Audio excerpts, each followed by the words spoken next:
one of the things I like to say about game design is that my job is not to provide the player the solutions. My job is to provide the player with the problems and make sure they have the tools in order to make their own solutions.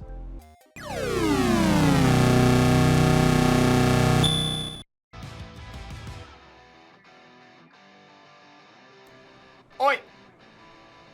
Oi! What's up, homies? I said what's up, homies, even though I only see one person here. I don't even know who it is. Who is it? Hard to tell. Beast of Bronze. I know who that is. What's up, dog? I'm calling out a lurker. Sorry, homie. Alright, so... I did... Alright. I got some good work done last night, but... I really thought I was going to be done with the swamps by last night because we're so close to the end here.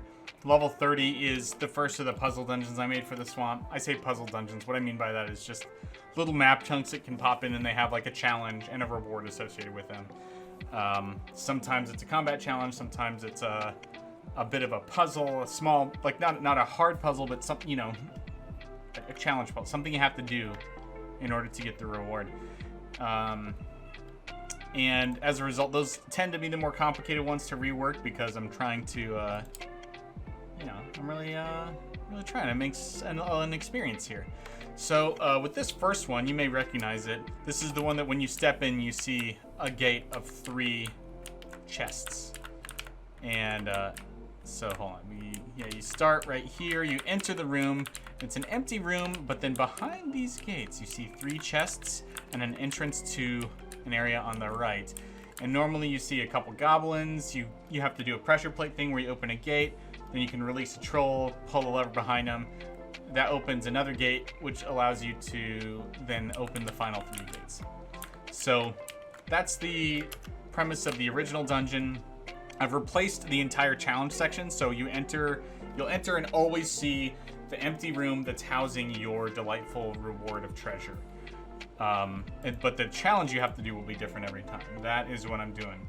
So that's this is the original one with the 2 goblins, the troll, and the 3 levers, and the trap, the pressure plate. I mean, this is the first of the new ones I did. I made like sort of like an arrow trap punishment room.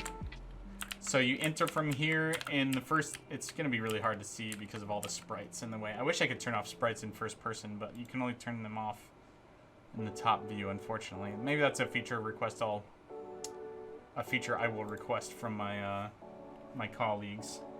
But you enter the room onto a bridge, and an arrow trap is to your left. Now, if you're a tinkerer, or a wizard with digging, or somebody like a merchant with a mining pick, you can just destroy this trap. Otherwise, you're gonna have to go onto this long bridge and get shot at every step in the back by an arrow trap.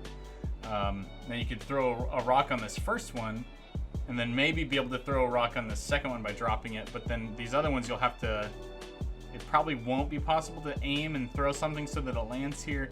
So you're talking about getting out your shield and just soaking it, or deciding it's not worth it and you leave.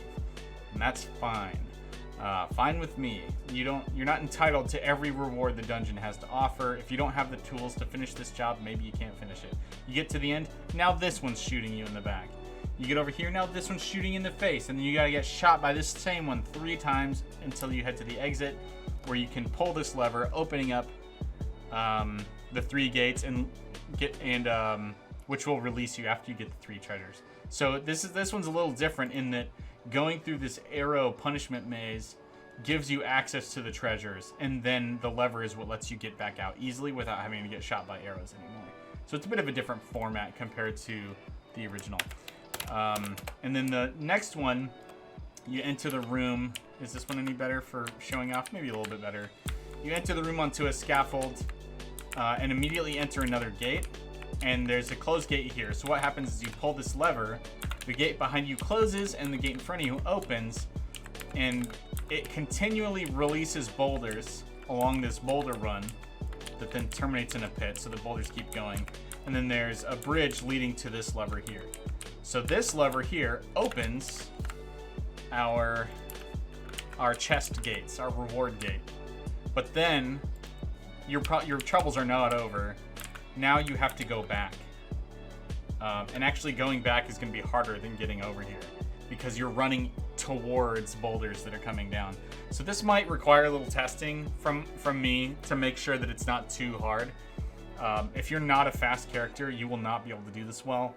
If you can levitate, easy money. If you can break walls, easy money. Otherwise, you have to be fast. That's sort of the deal with this challenge. What's up, Grotesque? Good to see ya. So yeah, what do I have this set to? 4 seconds. So boulder comes down, wham, wham, wham. That's like 1/1000. Then, So I basically have 1 second. Okay, hold on. It's rolling 1/1000, 2. Okay, so I might have an entire 2 seconds to run back. I'm gonna go ahead and change the delay on these to 5 seconds because I think 4 is extremely punishing to have to run towards boulders. Let's do like let's do 6. I'd rather have it be too easy and then be like, nah, let's make this harder.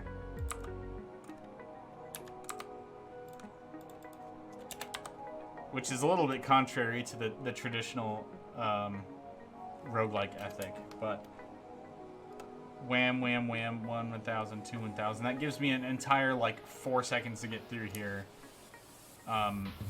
which I still have to be pretty fast to do. So let's leave it at that. So the other thing to say about this room is that when you leave, in order to get out, you have to throw this lever again, which turns off the boulders. That means you don't just leave the boulders running the whole time on accident, which you'll hear that pounding forever, which is really annoying. So I had to put in this airlock mechanism in order to prevent that. Like this would have been a very different design if I didn't have that airlock mechanism. It would have been simpler, but I don't like the idea of the player activating these infinite boulder traps and then they never stop. I think that's very annoying. So I made sure that didn't happen. What up, Sneak? Building more mossy rooms, eh? Me every time Sneak thinks I'll not come to his stream, I always come back. You baited me again, Ink. You baited me again. Okay, so we're on to D and then E. I did not! Well, we'll see about that. We'll see if you baited me or not. Wait a second. Oh, yeah. Okay, we're good. We're good. Save as D. Alright, let's get rid of these sprites. You're biting yourself, mate. Okay, I haven't done just like a basic combat challenge in here yet. I do like the idea of like a burial ground challenge. I know we've done a few ghoul combat challenges. I say why not? You can never have enough graveyard ghoul combat. This is the swamps, right? Like ghouls, this is where they live. This is their I mean, one could argue that maybe the underworld is the only other place where they could be more belonging. What is up, Tucker as Torment? Good to see you again. Nice to have you as a viewer recently that pops by on the reg. Yeah, I just said on the reg unironically. I don't know if I should apologize for that. It's just who I was today. Okay, we're gonna want to steal this. On the reg?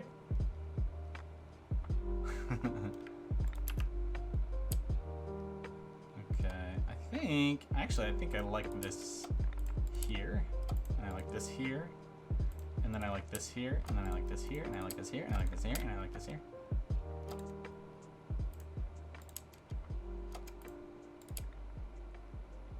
All I've done so far is build out sort of the basics of this room's shape. We're gonna move this here.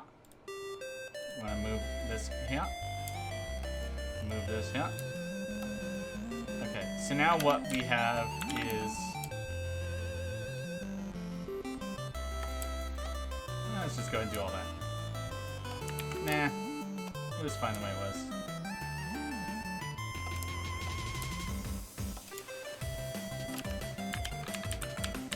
Okay, so this is what an empty room looks like. Aren't you guys thrilled? You were all wondering what an empty room looks like, and I helped. I showed you. So this is our generic challenge list room. I don't have like a swimming challenge of any kind. I could... the only swimming challenge I can really think of is like... Hey, quick aside, this sounds like a Shovel Knight song, but it's not.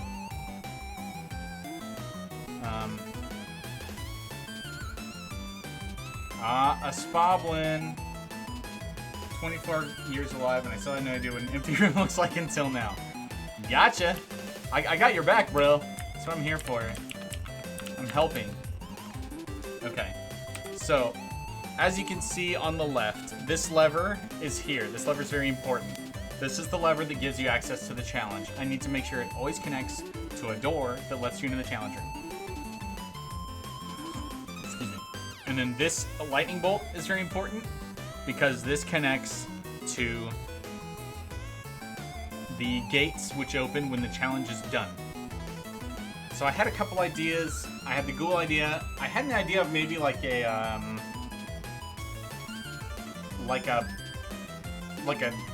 accuracy challenge, like let's sketch it up real quick. It won't take long. Where the player has to throw rocks at pressure plates, and once they've thrown them on all of them, then the challenge is completed, or something of that nature. So let's La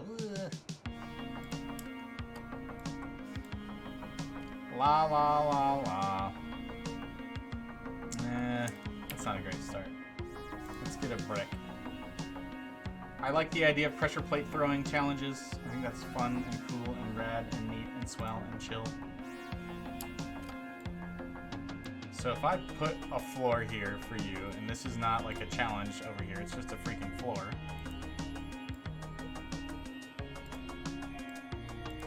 And then like, there's a bunch of pressure plates. So like here, here, here, here, and here, something like that.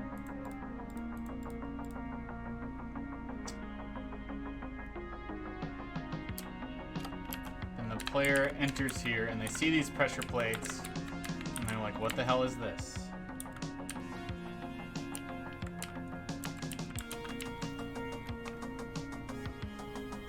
Meow, meow, meow, meow.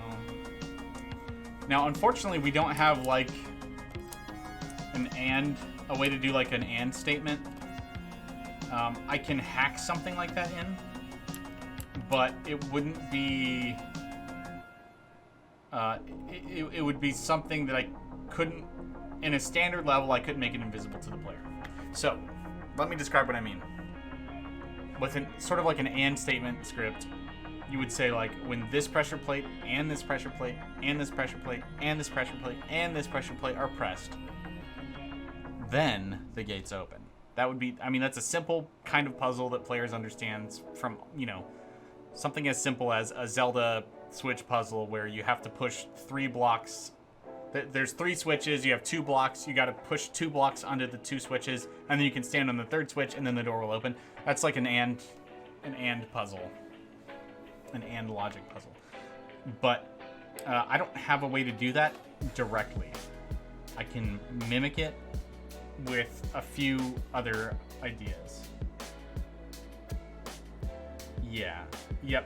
So the way I've done that before is like, yeah, you're talking about that lever room where every time you pull a lever, a gate opens, which leads to another lever, and then you pull that lever, and then another gate opens, and that leads to another lever.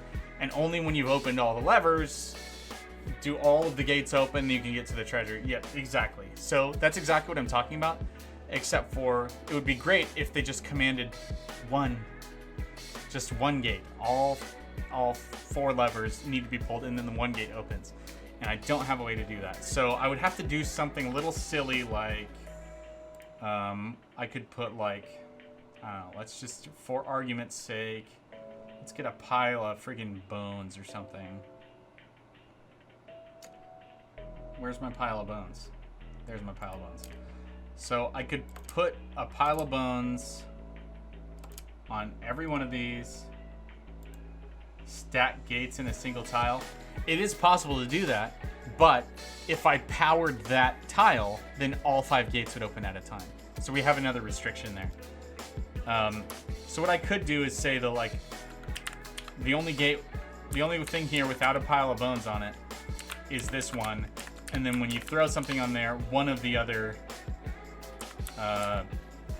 bone piles gets destroyed, and then you can throw something on that, and then so on until you get to the last one. And let's say this one is the only one that actually opens the treasure place, which is like, it's really contrived. It doesn't feel intuitive. A way that I mimicked this, if anybody here has played the Capture the Orb multiplayer Capture the Flag map that I made, Wall of Justice helped me come up with an idea to do like an AND solution. And the way that I did that was that I put a hidden crystal golem in the map. Guys, pay attention. This is stupid. You need to hear it. It's stupid. Boulders always do 80 damage. Doesn't matter who or what you are. If you get hit by a boulder, it does 80 damage. So, in the level, I put a hidden crystal golem. Every time you place an orb on the orb, what if I have 80 AC? It will still do 80 damage. It does 80 true damage. We call it true damage. It means it's not mitigated by con or anything. It just, like axes. Axes are cool because they do 1 true damage no matter what. So even if somebody's blocking, they take damage, 1 damage. They would do 1 true damage. So boulders do 80 true damage. And so I put a hidden crystal golem inside the walls with a boulder trap on top of his head that can reload itself up to 4 times. Okay? So then when you place an orb on a pedestal is one of our sprites that can create power. So where are you, pedestal? Just for the sake of discussion. Yes, unblockable damage. And I'm having it's funny. Yeah, here it is. Okay. So, in the pedestal settings, you can say that if the pedestal has an item on it, it generates power. If it does not have an orb on it, it does not generate power, or the other way around. So, so the objective of the game is to put all 4 orbs on their pedestals, and then you have a winner. And the way that I've done that is every time you power an orb, it sends power to the boulder trap, releasing a boulder trap onto the crystal golem, the hidden secret crystal golem. And therefore, and I've given the crystal golem 320 health. So therefore, when the crystal golem dies, I know, because the only way to damage this hidden crystal golem is to power these pedestals. When the crystal golem dies, I know that all 4 orbs have been activated, and then I have a script detect, is the crystal golem dead? Yes. Then power this tile. So that's the roundabout solution I have, which is pretty dumb, but it's what I have. You know what I mean? So that's the workaround in the past that I've used to deal with this ridiculous problem. So I don't know, man. We got bones. Got bones, got bones, got dry bones. So these piles of skulls, are they ridiculous? Yes.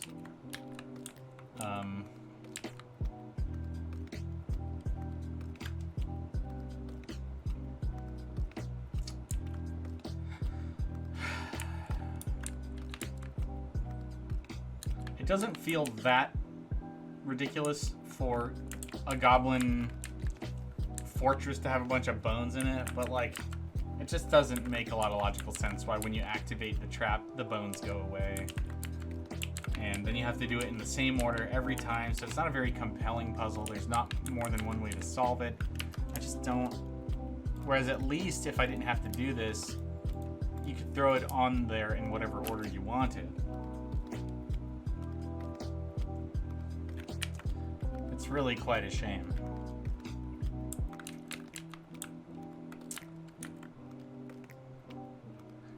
I guess the other things I could do is I could just make it a different kind of challenge so that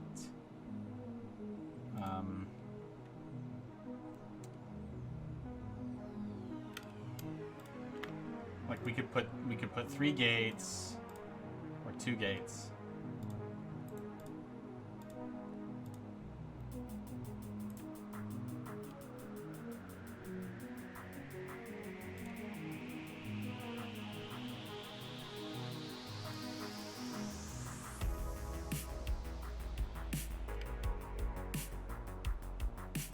I mean, these puzzles don't have to be genius, you know? But I'd like them to be fun at least. And so the eternal question for me is like, is this even fun? Okay, so you enter this room, you see at the end that there is a block. And then over here there's a block. And each one of these blocks open one of these gates. And so the final challenge is for you to throw it on this one. And if you throw it too far, you're gonna hit the wall and you're gonna miss. And so you have to like back up or throw at an angle or something. And so then you've got some sort of challenge you've got to do before you can activate the third pressure plate. I don't know. That's not so bad. I don't hate it.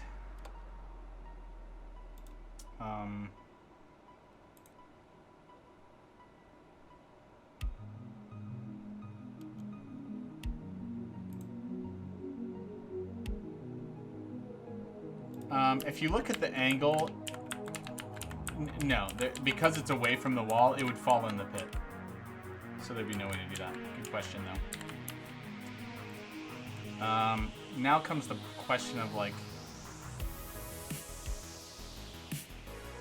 is there a way to do this where... Yes. So if the player has levitation and they cheat it, that's great. I love... I think it's fine when the player has, like, a rare tool that allows them to bypass the resource. Hold on. I see what you're saying about like if you had a chakram, you could try to do like an angled bounce, like a double bounce, and hit that there. But that would be great as well. I mean, that's another case where the player did something clever. Been loving Barony lately and glad to catch a stream. Maybe you could divide the room with one more throw in each section. So like one here and here, something like that.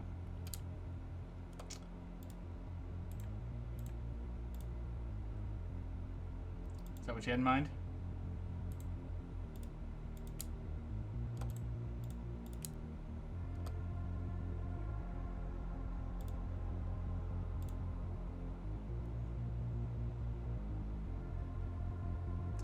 So now, I might actually start having to use scripts because I'm gonna, yeah, and then the gate opens the next one. You could even use the first part of the room. Oh, I see what you're saying. Yeah, I think it would be more fun if there was a gap between you and the first gates as well. And I would actually put a stack of rocks here to make it more, you know, so that basically there's an implied number of chances that you get, and then anything beyond that you have to bring your own tools. So let's just stack the rocks up. Listen, you know, like, let's go ahead and try this out. If it doesn't work, like if it's not fun, then we'll just change it. We'll just do something else. All right, we're gonna go find the gem rock. Ding. The status is always decrepit. It's never blessed. It's always one. It's never identified. Okay. So.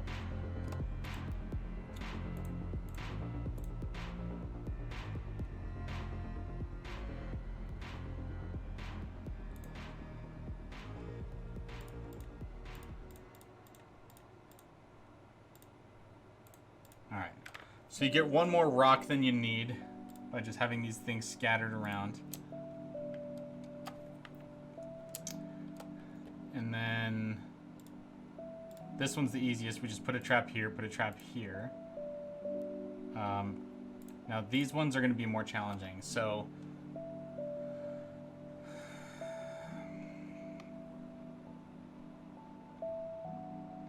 this may not be doable because of this trap. It's in the way. It's very in the way.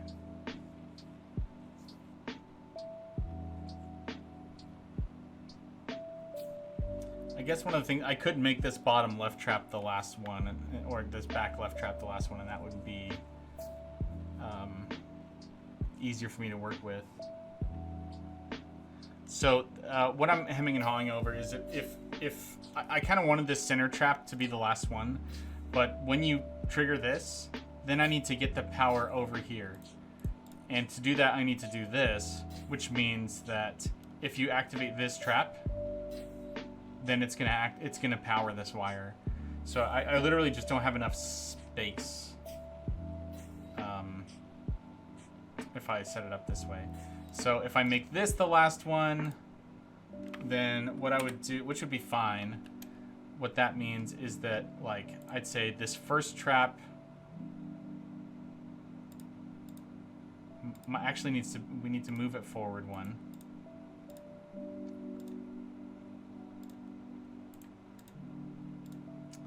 Like so.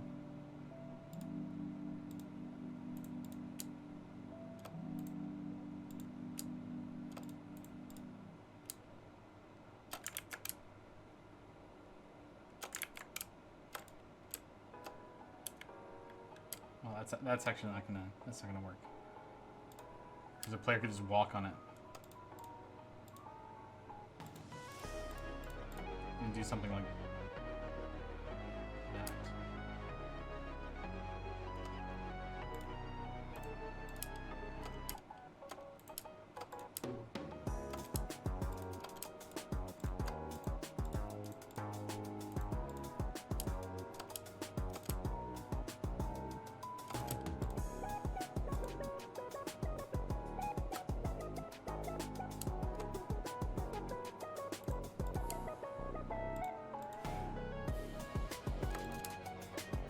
Okay, so this would be the easiest one in theory.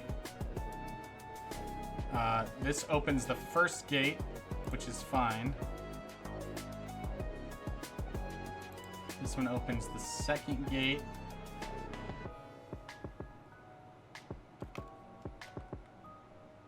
Actually, no.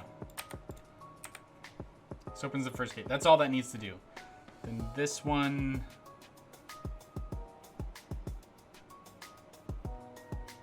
just opens the gate that's behind it, which is fine. And then when you pressurize this trap, it'll open this gate. This gate is already open, so we don't care. That's fine. And then this trap opens this gate, and again, it's gonna open this one, but this one's already open, so that's redundant. That's fine. And then finally, you throw the trap on the last one, and that's what does it. Okay, this, I mean, I had to bend my brain a bit, but I think we got something that will function.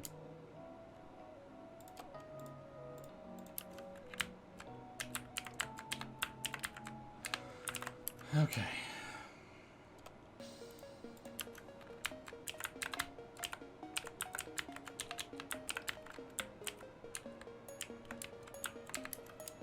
I don't like those two being right next to each other.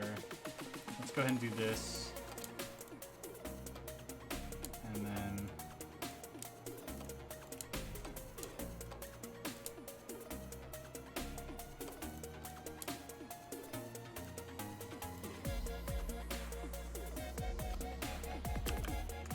All right.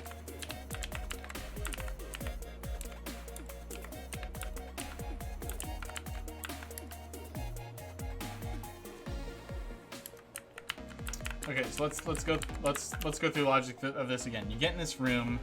There's 2 traps that you can activate. You can activate this first one. Nope. Yes, and that's fine. So there's no wire on this gate. So this means if I throw a trap on, no, we're already screwed. We already ruined it.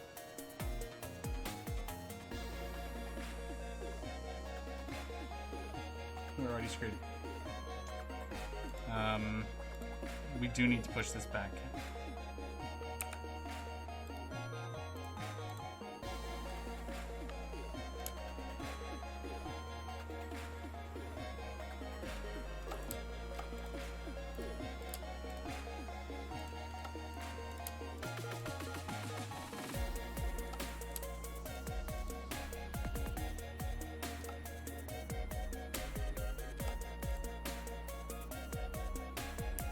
Okay, let's try this again. Okay, you enter the room. There's a trap here that's a little hard to hit. All it does is open this gate. It doesn't do anything else.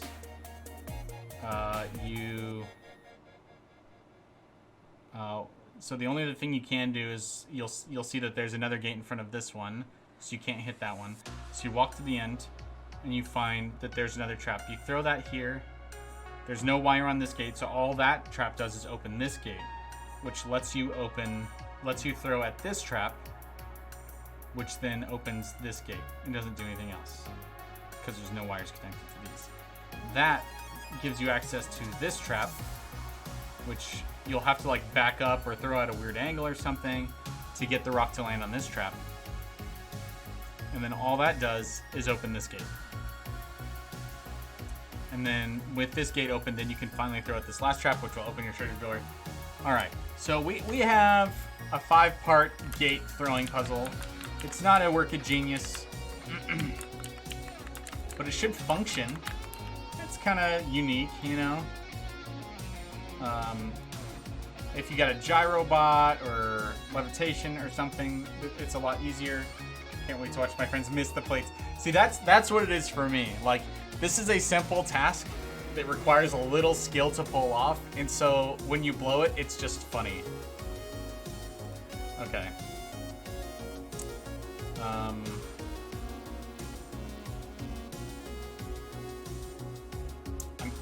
curious what this will look like with just these 2 lights. I really like dramatic lighting. Let's do like that. Alright, and this is map D. We're gonna make sure it's saved as map D. Yes.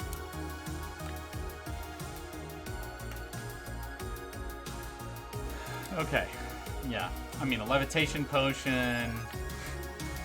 All you'd have to do is throw out the first trap, levitate over here, drop one here, and then you'll be done. But again, now you've spent a levitation potion, or you're a high-skilled enough character that you have levitation, or you're playing a vampire, which comes with its own challenges, especially in the swamp.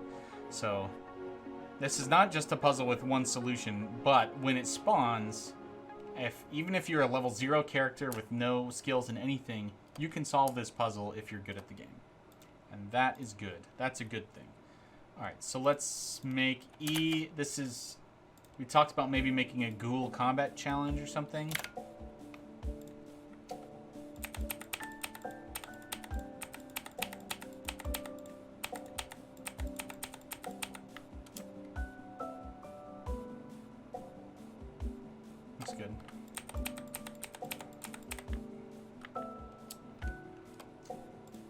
Turn this into what I call a room, an empty room, as we previously discussed.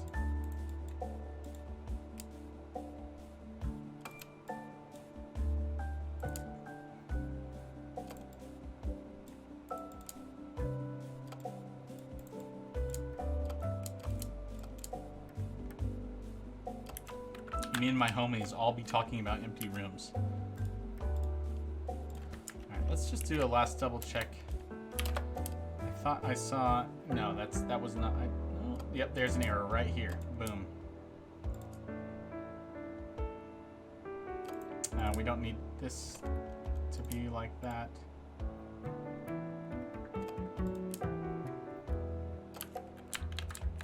Because of all the sprites in the way, it was kind of hard to catch some texturing errors that I made.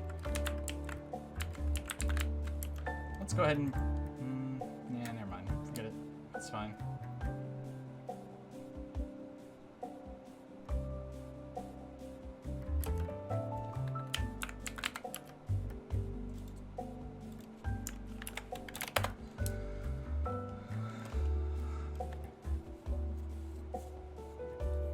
Okay, so one of the things we can do is we can have like a puzzle, not a puzzle, but like a combat challenge that appears to not be a combat challenge at first. So like, let's say we fill in the floor. I can't stand seeing that, so I'll just do it like this for now. And there's just like a simple freaking lever right here.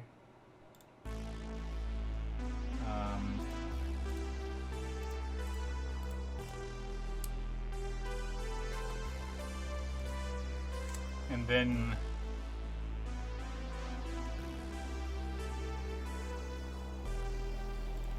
we could just put like headstones.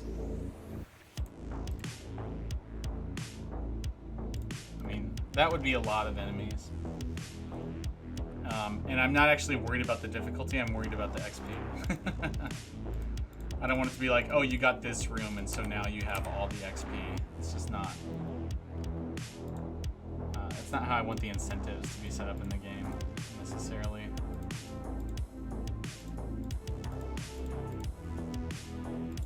Five ghouls is a lot. But then, so the idea would be that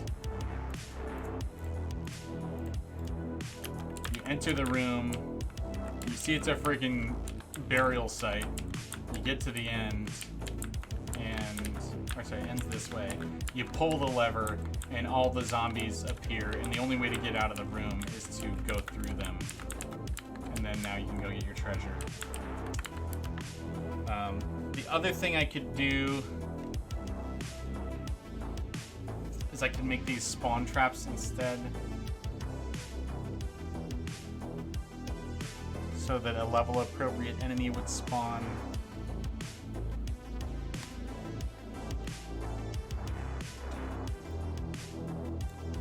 Yeah, I don't know how I feel about that.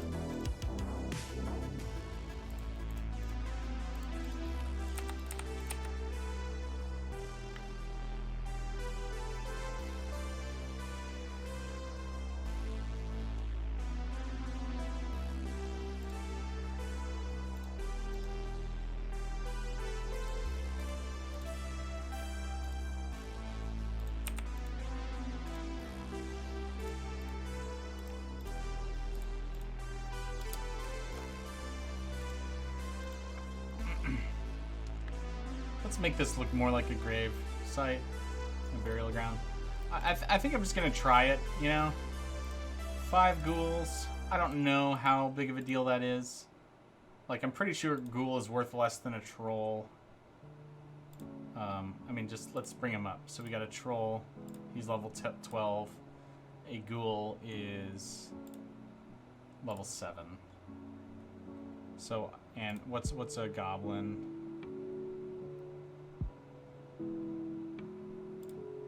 Goblin's level 6. So I have another room with 2 goblins and a troll.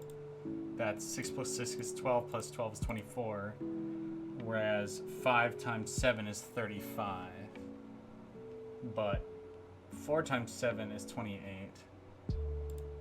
So if I got rid of this last one, then it wouldn't be a big deal.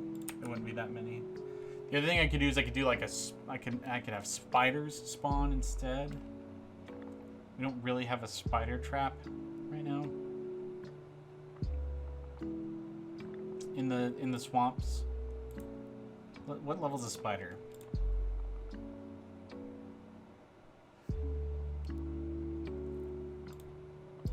5. Okay. So we can get away with more spiders to have like a drama moment.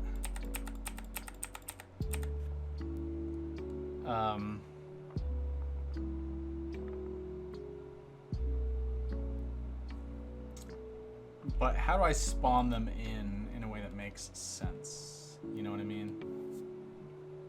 Like, it'd be great if they could descend from a thread, but in before Shelob spawns. Oh my gosh, you're right. Although, depending on how I spawn them, I can prevent that.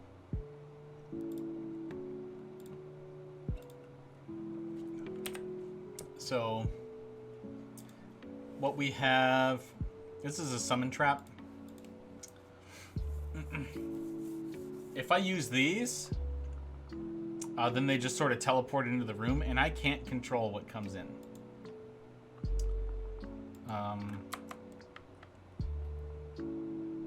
But they may actually never be able... I'm not sure. It's possible that they're not allowed to be champion NPCs.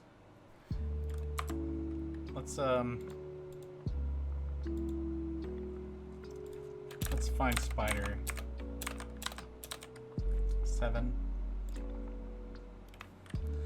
Whereas in here, if I just have them like behind a wall and they come at you, then that is then I can turn off mini boss on them.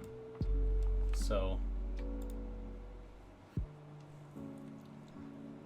I mean, I'd kind of prefer them to be behind a wall or something, so that the player can get an idea of what they're getting into.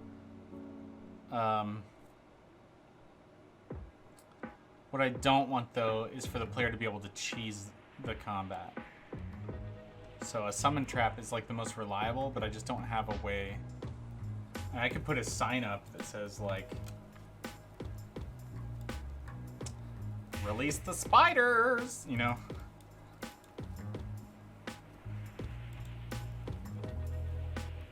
It's very didactic, I guess. Am I using that word right?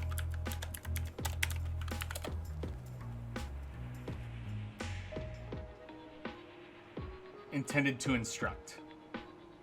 Or morally instructive. Yeah.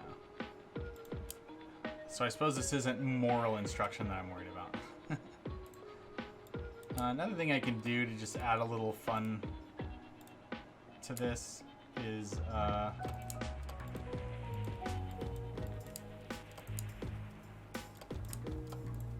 I can make this a you have to go out on a bridge to pull this lever, so you're already feeling a little bit insecure about your positioning.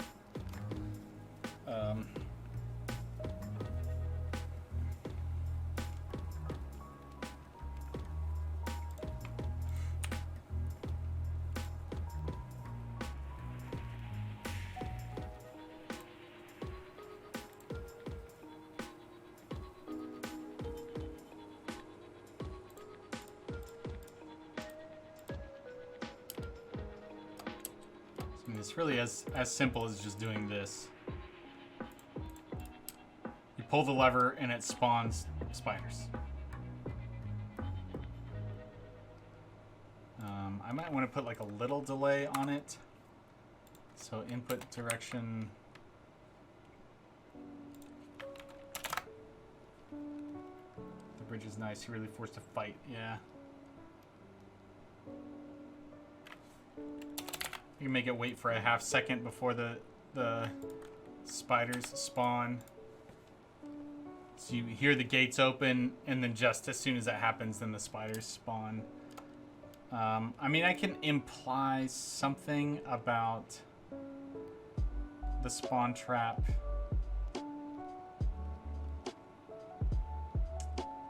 Like, I can litter the room with skulls, and I can put, like, the appearance of a trap on the floor, like this.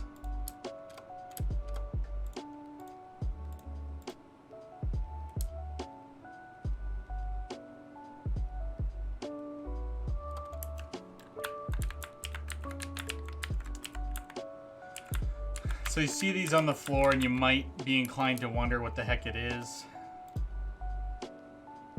Which would be, you know, my excuse for that this is enough information for the player.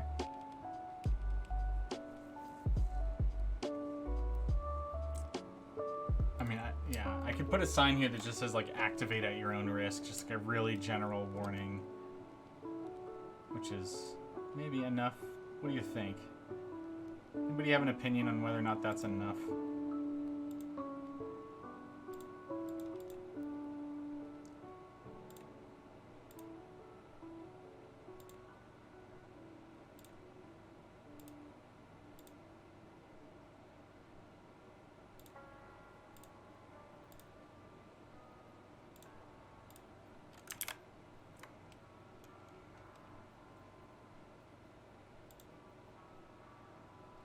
Beware.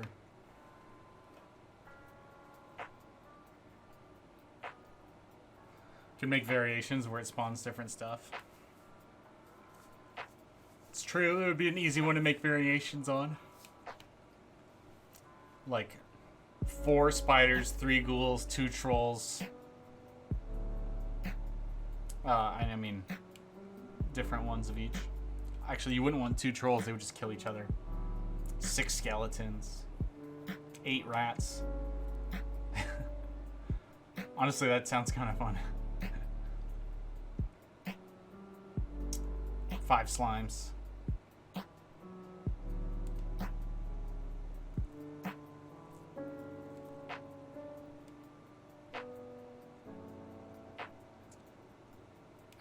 I mean, beware is a really general. I think I'd want to go a little bit less general, but not too much less. So I can put this here.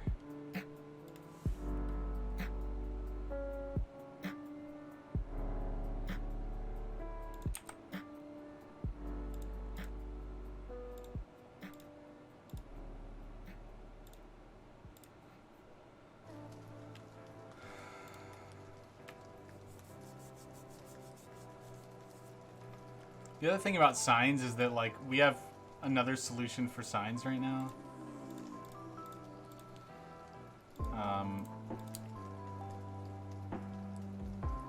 And I don't know.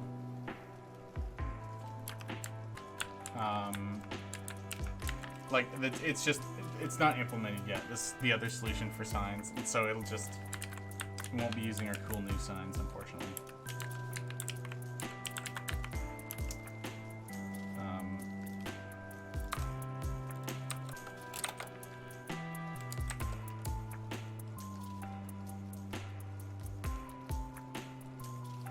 How about, like,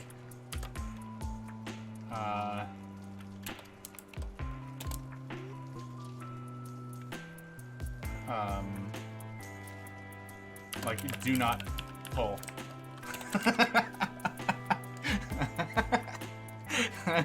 Dude, do not pull.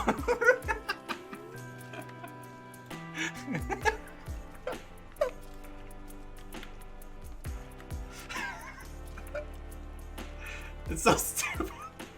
You gotta go. It's nice to catch a little of the stream. I have a question before I go. What is your favorite monster and class combo? I really like the Sexton, and so it's hard for me not to pick the Sexton as my favorite class. I think the combo of an Incubus Sexton or an Insectoid Sexton are my favorites, which kind of puts me firmly in favor of Legends and Pariahs races. I think they're just my favorite. What about yours, De La Block, before you go? Thanks for coming to hang out, by the way. Really appreciate you being here.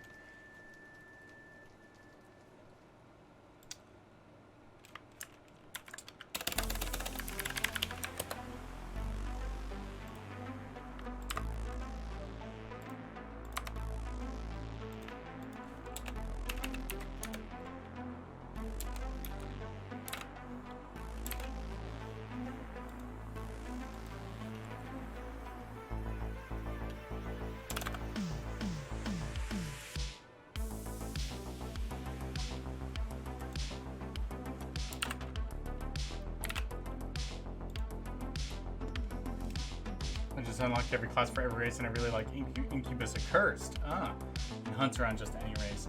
I really like the Hunter a lot. I really love the playstyle. It's fun. I like how sort of like feast and famine it is. Like, if you're playing well, you just feel invincible. You get caught in the wrong situation, just like it's over like that. And I really enjoy that demand that it puts on you. Okay, yeah, thanks again for hanging out. Good chilling with you. Thomas. Okay. Yeah, I mean, if I'll usually tend to call people by their screen names, just because if they're using a screen name, it probably means, you know, that's what they want to be called. But I'll try to remember. You have a good one. Thanks again.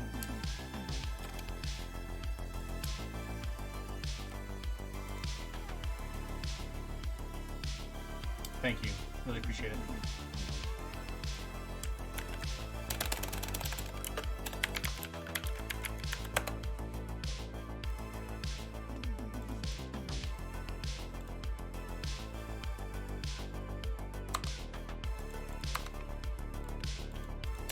I'm gonna throw some skulls as decor down here, because we all love a few skulls.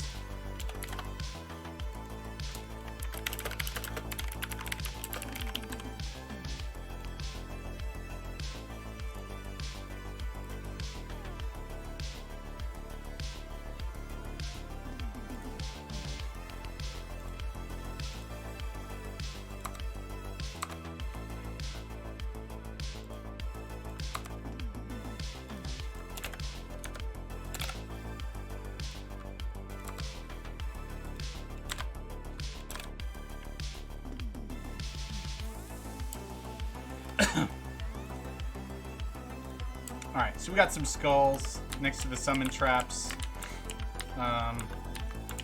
We can hope that this is like enough of an indication that some bad juju is gonna go down if you pull that lever.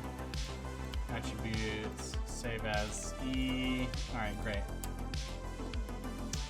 Alright, so we got a combat challenge. You know, I could force this even more by like, you know, causing the spiders to automatically aggro onto you, but I personally don't think that's necessary. I think that when you wander within one tile of an enemy, it's very likely that they're going to see you, unless they're just facing the wrong direction, in which case you got lucky and then you can lock them in, and that it's a testament to your high stealth skill if you can get this close to this spider here and all these three and not be seen.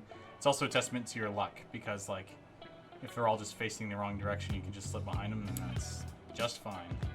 I have no problem with that. Give a little bonus to the stealth guys from time to time if they don't want the free XP. LOL. Oh wait, I'm not done with this yet. I need to get a bridge. So we got this bridge. So we're gonna call this 1180.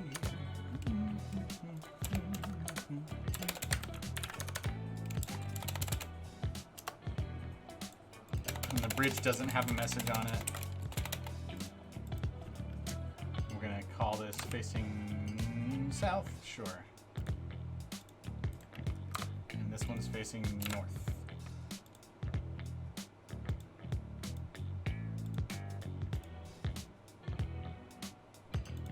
All right, now we got a bridge. Let's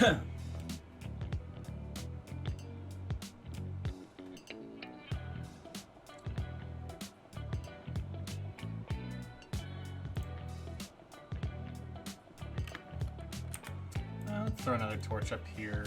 That'll help illuminate the bridge a little bit so that it doesn't look so black.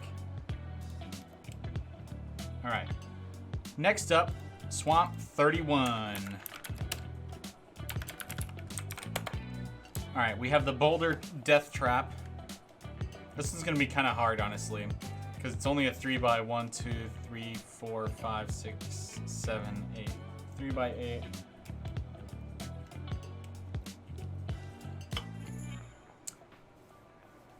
So I've got to find a way to make 4 different versions of that are fun.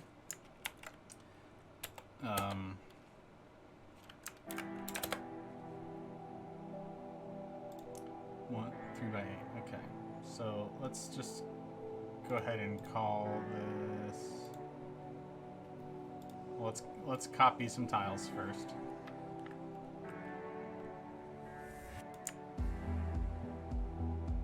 I mean, I could extend it all the way to the treasure, but I think having the treasure room be the same is good. Okay, so we're gonna do new variant A 8x3. Okay. Save as Swamp 31A. Okay, go back to Swamp 31.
I'm talking to myself this whole dang time without my sound on. So, what I'm doing right now is I'm just splitting map 31 into the base map in 31A. I've moved all of the mechanics for the this initial boulder trap inside the space so that I don't have to be beholden to any of those power shenanigans that are set up. And this is one of the very first levels I ever made for Barony, and so it's you know, I did some things without understanding what was necessary versus what was just like I was experimenting, let's say, when I was making this. You're not talking to yourself, I'm saying, well, thanks, Tucker. It's just I had my mic off, and so I was literally just talking to the air, and the mic wasn't picking it up. Just got back, getting your baby face back. Oh, you shaved. Nice. Well, I finished up the spider trap room, and I'm splitting 31 into 31 base and 31A. And I've isolated all the mechanics inside here, and we're going to do a 3x8 replacement. But I'm also doing a tiny bit of repainting. In the original version, I had I was using these cracked blocks, but then I was using this gray rock ceiling. I think I was doing that because when we released the game before the Blessed Edition, all ceilings for all levels were always this black rock.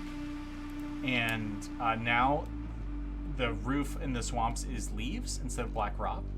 And so this no longer has any place. There's no reason why it should look like black rock. So I've got to figure out another thing to texture it on. Different than both of those. I can show you in a minute. I could just make... I do want a ceiling for the boulders to fall out of. So I could just make them standard like this. That's probably for the best. And why is the full floor made out of that wood? You'll see it in game when it comes out. Okay. Why don't we make this grass in here instead of like this cracked floor? Like that.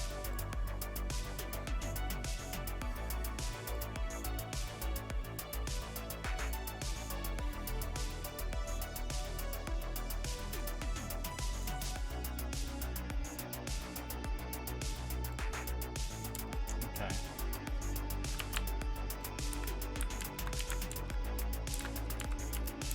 And I think lastly, we can put this on green brick tile rather than gray brick tile. Like that. And then we can actually edge that responsibly.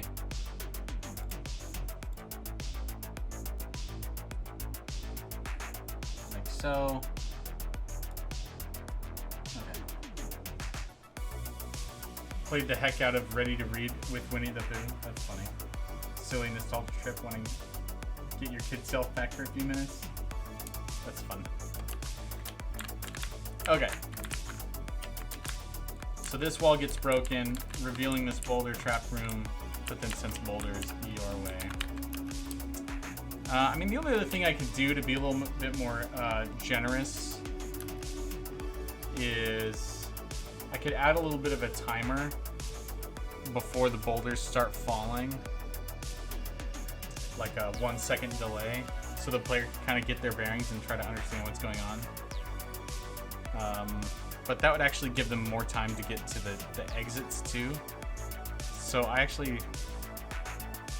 have reservations about that. I could put the delay on both sides of it. So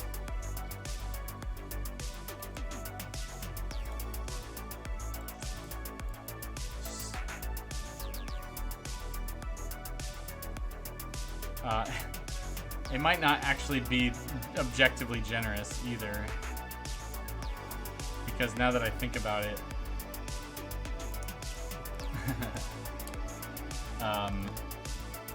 if they pull the lever and a second passes and they feel like nothing's happened, they might start moving out of the room, and then they'll see the walls explode in front of them. But that might inspire them to turn around, which would be cool too. So let's do it. I think it'll be fun. What's your opinion on horse archers in games? Honestly, the most time I've spent with horse archers in a game was like as Link in Ocarina of Time, you know what I mean? Like, as a horse archer. So, I didn't really see that as, for obvious reasons, I didn't really see that as annoying. It was annoying to play as, but and I guess it was devastating also against enemies because they're not nearly as mobile as you are. So I suppose I agree with your assessment. A horse archer Mountain Blade. Oh, okay. Dude, Mountain Blade is one of those games that people recommended to me like crazy, but I just don't really like grand war strategy stuff. Like, it just doesn't. There isn't really a fantasy in it for me. I'm not really sure why. It's just not really my thing. I enjoyed working on Age of Empires Online, but that was just, a sort of a normal RTS. You go kill the base and then move on to another level, It's more about the level than it is about the grand strategy. Prophecy of Pandora? Goodness sakes. A ton of fantasy? Oh, okay. That's cool. Okay, let's put a 1 second delay.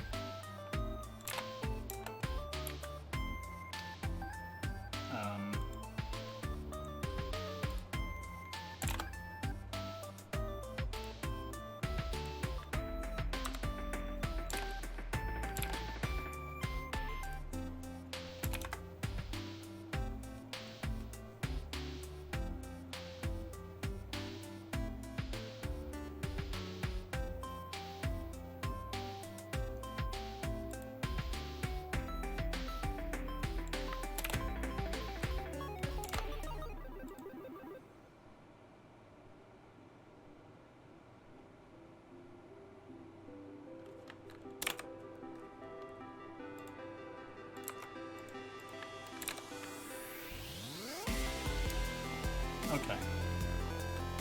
So we have successfully recreated this.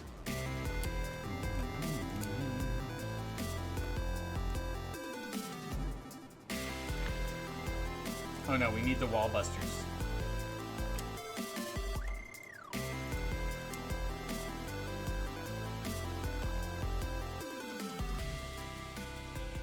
Okay, and now we can get rid of all this.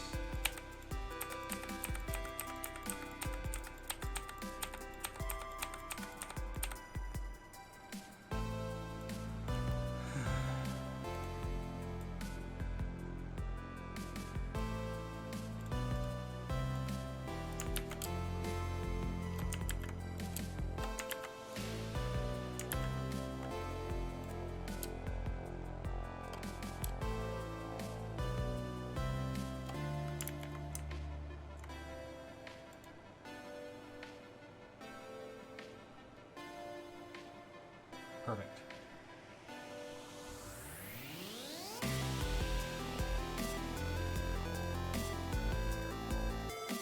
$31. $31A. This was a little more work to rework here.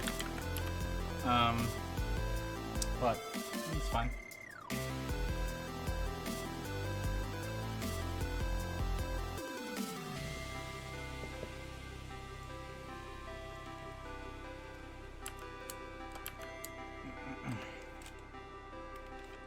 All right, map B.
think I'm gonna do a bit of a speed challenge here. So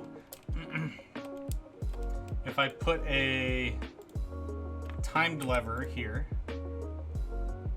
just for you, Ink, we'll do a timed lever. I'm just kidding it.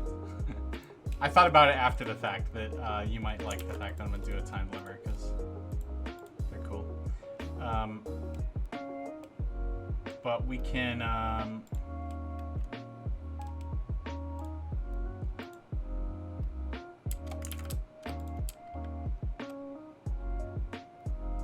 make it a little bit mazy so that it's not that easy to get all the way through here really fast. If you're in co-op, then it will be no sweat. But you could end up blocking your friend in the room, so that's fun too. We love stuff like that. Alright, so we need to block that off.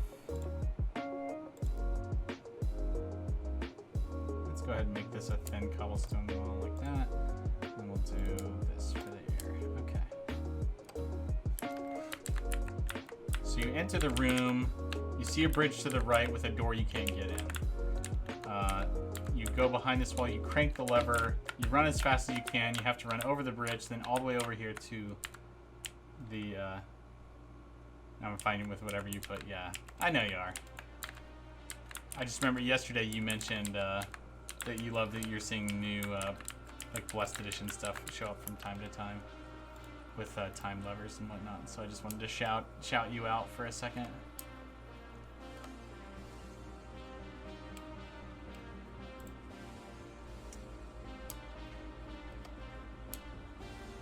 Okay, so really all this takes is not that either. It's just the lever that goes to the bottom right, like so. That's it. Touch that you remembered.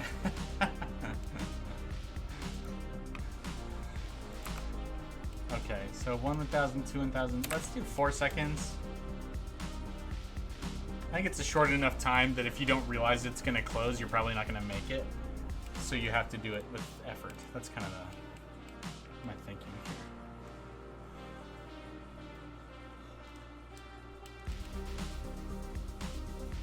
All right.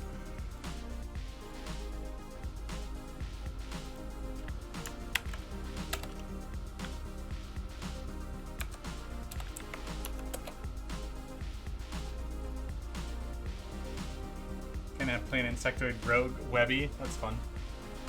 Enjoy. Okay.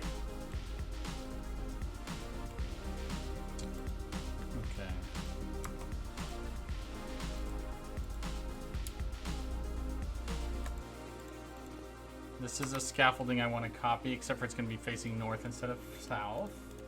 Sprite.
Alright, little speed puzzle.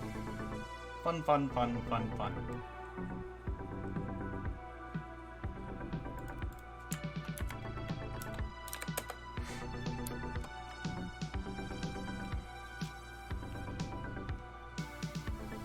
You know what? I just realized that's going to cause some problems. Because if you get into that room, then you're not going to be able to get out.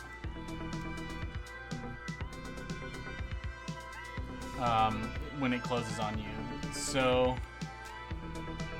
I could put a trap in there that like if you're in here, then it'll open the gates for you, and it just means that's and it won't make any difference if all the gates are already open. You'll never notice. It'll just be like a failsafe for this one trap. Yeah, because getting trapped in here I don't think is a fair way to die. But I think it would be cool if, you know, you get in the room and just, like, the gates close right behind you, but then you're like, what the crap do I do? And then you go and open the chest, and then they open. I think that's cool, too. So let's roll with that. Alright, I'm going to take a quick bathroom break. I will be back in just a hot second. No, sir, it's not fair, I think. Yeah, I'll be right back. See you in a minute. What's up, nerds? Or should I say, oi! I just spent some time greeting my wife. She came home. I'm pouring myself an energy drink to treat myself to about, I don't know, once a week or so. It's freaking Friday over here. And I stay up late gaming with some family members on Friday nights, so that's a good day to have extra energy so I don't fall asleep during video gaming. Cheers with this bright blue situation. You know, I thought that maybe for variant C, I could just reuse this room concept completely, but use but do water. So to sort of like incentivize the swimming skill a little bit, because the swimming skill sucks. Make the timer slightly more generous.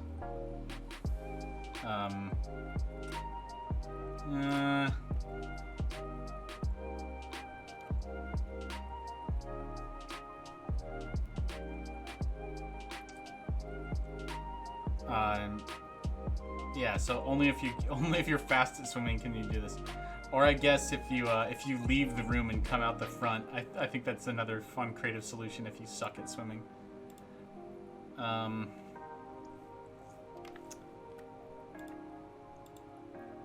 What's up, Lego Pikmin? Thanks for tuning in. Swamp. Quality time with a loved one. So 1, 2, 3, 4, 5 tiles. I guess we do this. Land on the other side. Me who min-max swimming in Minetown. Are you in charge here?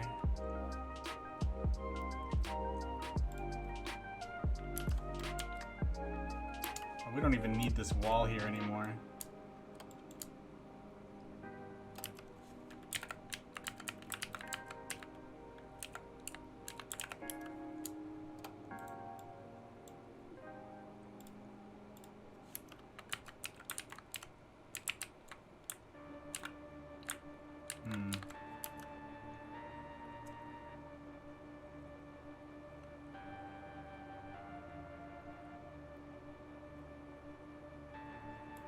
I could just make the player swim to even get in this room.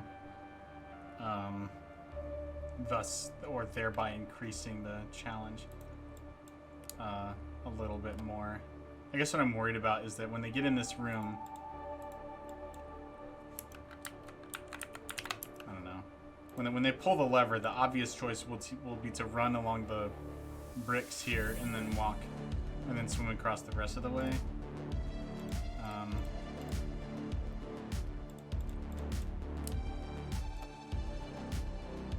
Doesn't look that cool, but let's just roll with it. Let's just roll with it. This is variant C.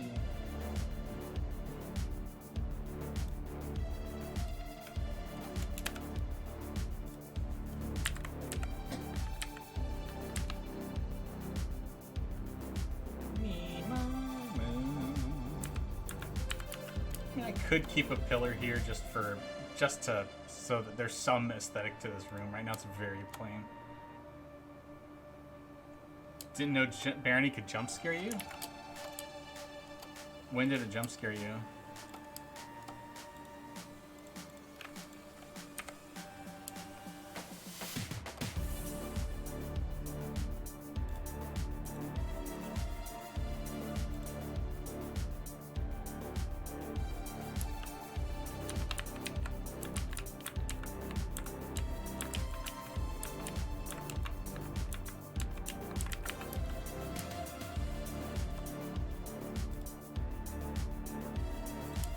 I've definitely been jump scared by the boulder.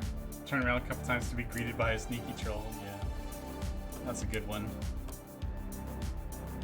Oh, what can I say? I like my dumb water room. I like my dumb water room. It's simple, gets the job done. Let's open up B. There's no torch in here. Let's go ahead and put a torch.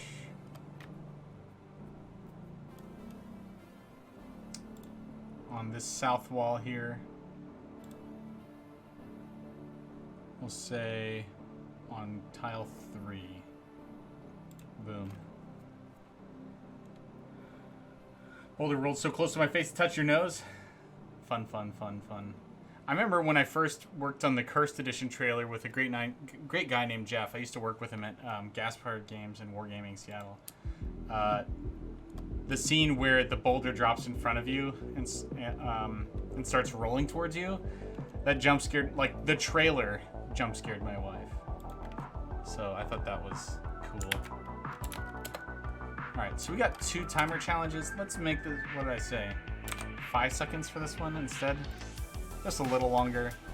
I think if you go 1,000, 2, 1,000, come from underneath the level.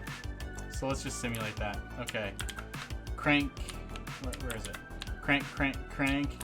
1,000, 2, 1,000, 3, 1,000, 4, 1,000, 5. Yeah, you'd be able to make it through the bottom door without swimming at all. So that's fine. That's fine. I'll test it out and tweak it if I need to. Alright, we're gonna make a new one called D. How you been, Lego Pikmin? It's been a minute since I've seen you streaming.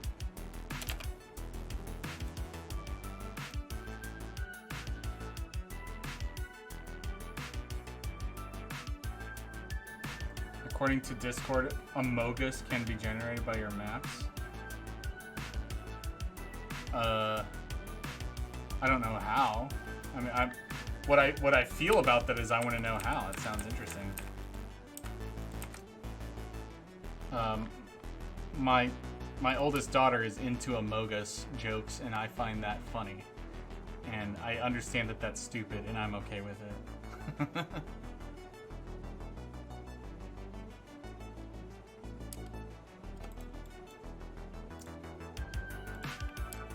Alright, we're not going to have any more water in here. We've done water. We have to figure out 2 more kinds of, like, challenges. I like dump stuff too so I can relate. Yep, well put. So I could do another combat challenge, which is kind of boring. Not boring, but it's just like, it's easy to fall back on a combat challenge, and I'm feeling like it's a little lazy right now, if I'm being honest. But I could do something like... Well, because the outside opens with this one, I can't force the player to go through this space. So, like, I could put, like, some jail cells in here with some enemies in them, and then you have to fight through them to get to the end. I guess I could do that. I would just put the lever at the end, and that would solve that. So... like, you can't get to the lever until you've killed the bad guys, so it works technically.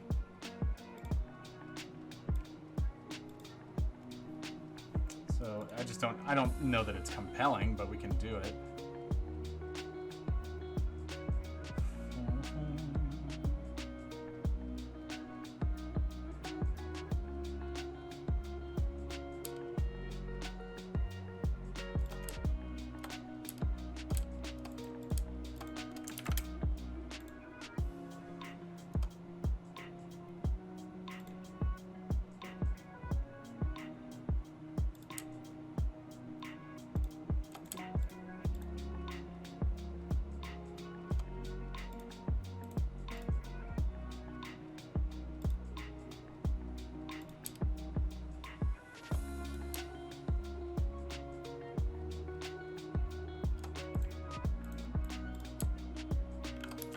Okay. Simple premise being you come in here, you have to go pull this lever that opens this door, and then you get into this room.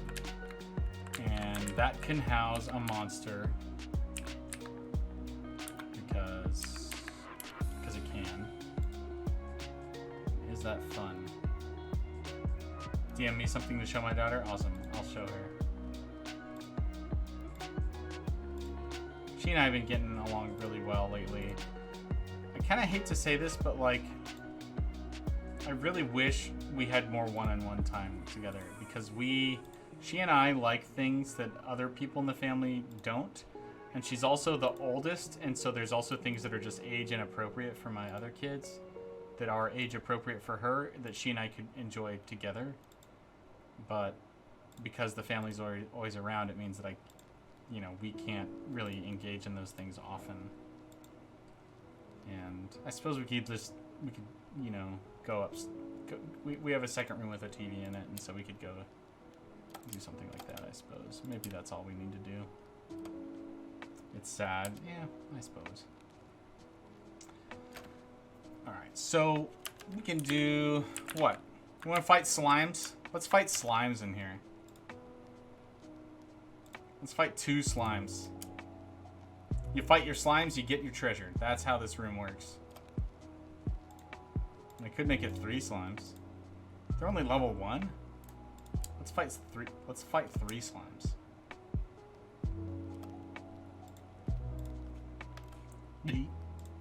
So we do get some time occasionally. Like last night, my wife took the other kids out to go do some birthday shopping for some neighbor kids, because there's kids' birthday things happening, and so me and my daughter had about 2 hours or an hour and a half together. We watched some shows that we wouldn't otherwise be able to watch. We had some open conversations. The other thing is too, which is like, she's kind of shy, and so she doesn't really want to talk with a whole room listening. She'd much rather engage with a small group. In real life, that's kind of how I am too. You never said when your birthday is. Well, yeah, that's because I'm not telling you right now.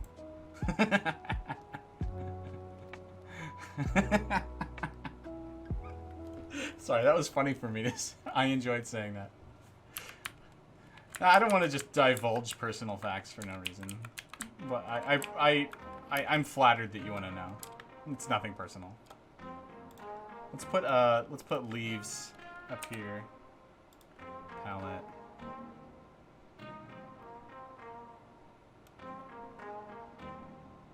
My brother is the same. You like that too? Well, good. Alright. So we got a nice low ceiling for slimes. Slime fight. Save as D. Dang it, I had one more idea. I think making the player walk next to some arrow traps is a decent problem.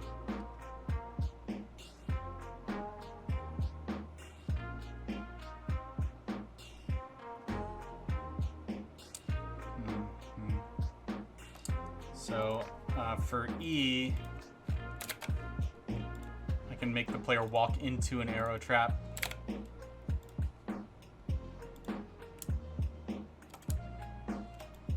On a bridge.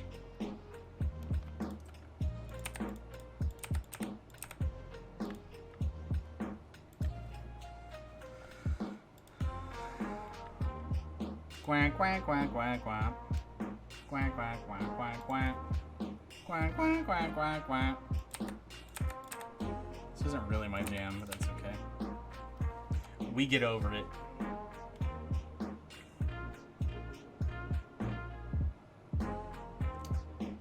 Alright, so we will put an arrow trap right here. We will put a cute decor block on top of it.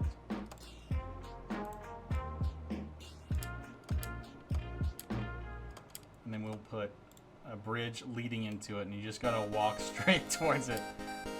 It's like, deal with the arrow trap. This is your problem now.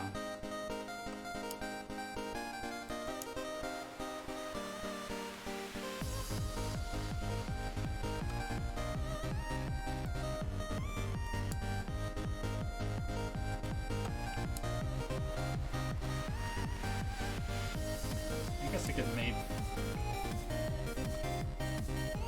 could make all of these. What are these floors? I could make all these scaffolds if I wanted to.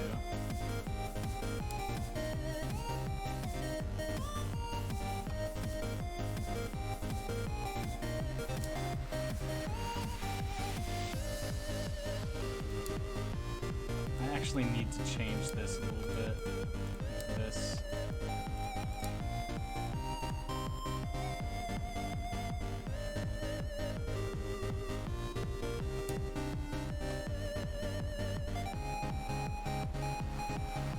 Just feel like doing something for you when that day comes, like a birthday congratulations for your favorite characters. Oh, well, I appreciate the thought. I'll keep it in mind. Maybe I'll divulge at some point. I will think about it.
Well, I appreciate that, Ink.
Okay, so we made this this room way more work than it needed to be by putting bridges in it, basically.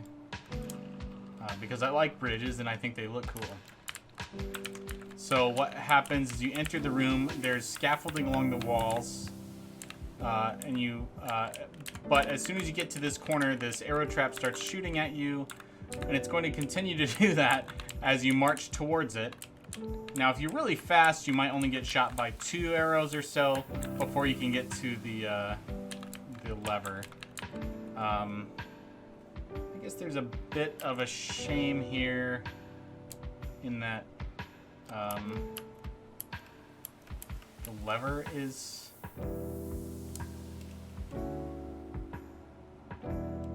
at the end here. You what's the shame? What's the shame? Yes, that the arrow trap is facing the south. Mood. That's right. The arrow trap looks like it's facing the south, but it will not shoot a southern direction. I mean, I don't want it to. I could make it, but I don't want it to. And so the only way I can correct that is by putting a block next to it. But then the only way through is through the, sorry. Then I have to move the lever, right? Because there's a block there. And then, so then I can put the lever here. But then that blocks the doorway. So, I mean, I could compromise by putting the lever here instead and getting rid of the bridge. Which is a little sad, but it's probably the best. It's probably the best use of my time and resources.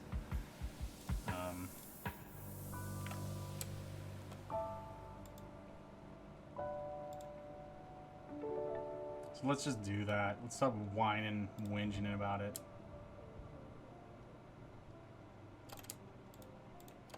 All right. So now the arrow trap.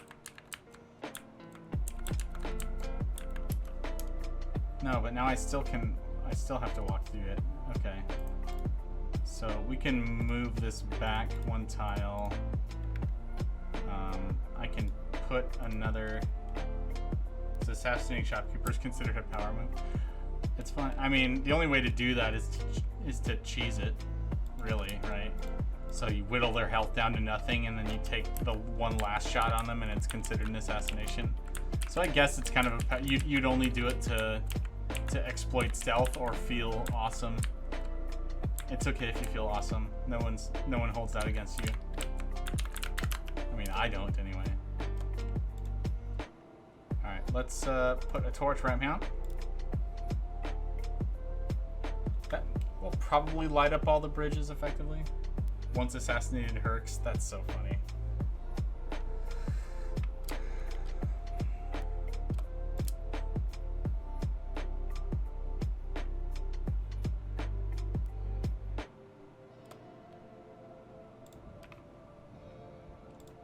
Actually, let's put this right here, and then we can put another torch right here. Okay, I like that. All right. Well, this was going to be one of the trickier rooms, but I think it turned out to be okay. We got this walk into an arrow trap problem to solve. Again, you can easily bypass if you just have levitation. You might even be able to bypass it if you dig this wall. You might be able to reach the lever that is 2 tiles away. I doubt you can reach that lever 2 tiles away. I mean, I could get rid of this. The only reason why I haven't gotten rid of it is because I think there's a chance you might be able to pull that lever from 2 tiles away. All right, and we're gonna save this. We're gonna open up to 32. Okay, oh, this is the shop.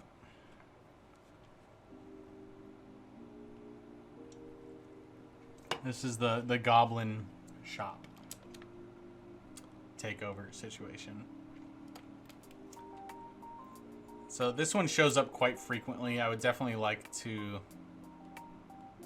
make it less common. But also,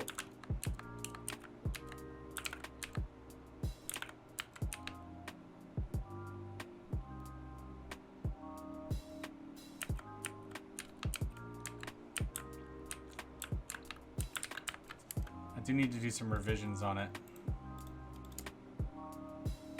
Actually, no, I don't, because shops always have these kinds of walls. So I guess I'll just leave it as is.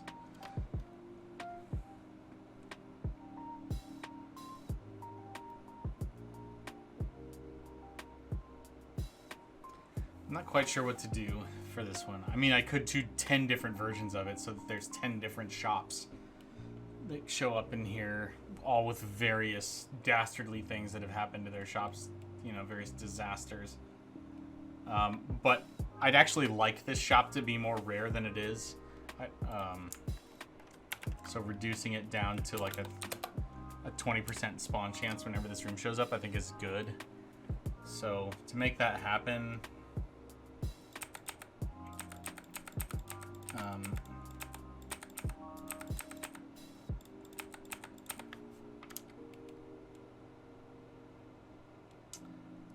let's just start by doing what we always do. Just do what we always do.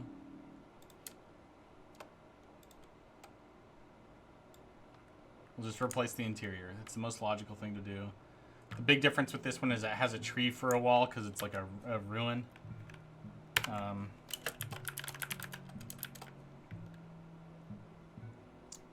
is this? 5 by 1, 2, 3, 4, 5, 6, 7. 5 by 7.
Walking cheese sex.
I'm going to make some different versions of this, but all of them are going to be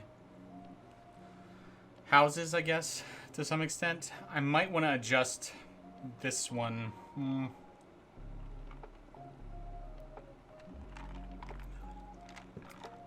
I feel like I want to adjust the main one so that it has, so that the outside of it isn't explicitly intended to look like a shop. So that the inside could be many things.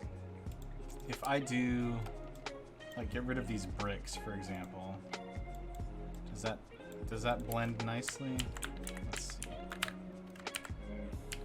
I think that's good, but I could also do one of these roofs like we did before, like so, and then use these for the doors, the standard doorways for the swamps. Then we can use these ones for the corners, so we're not losing that look entirely. We'll replace that burnt earth with regular like this.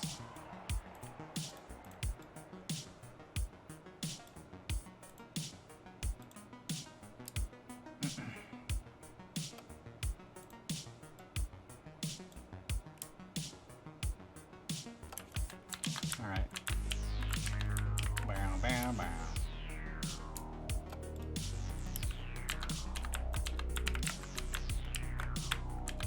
Yeah, I think that this will be better in the long run, so that it suits all of the variants a little bit more equivalently. I was deliberately using more of the shop motif so that it would never feel, so that it would feel as shop-like as possible. But I think the fact that there's 3 goblins inside is a pretty big giveaway to that. These 3 goblins get pretty freaking hard, by the way, too, so.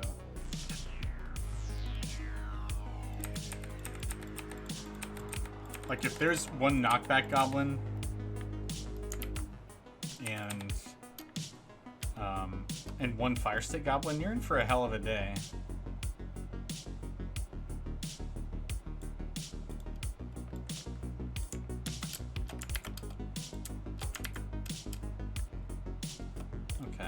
So this is map 32. This is map 32A. And now we're gonna make some more variants to just make this a cottage instead of a goblin trap.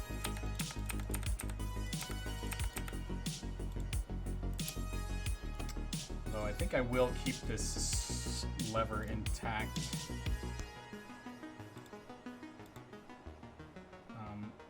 Or I could make a backdoor version of it, like back here.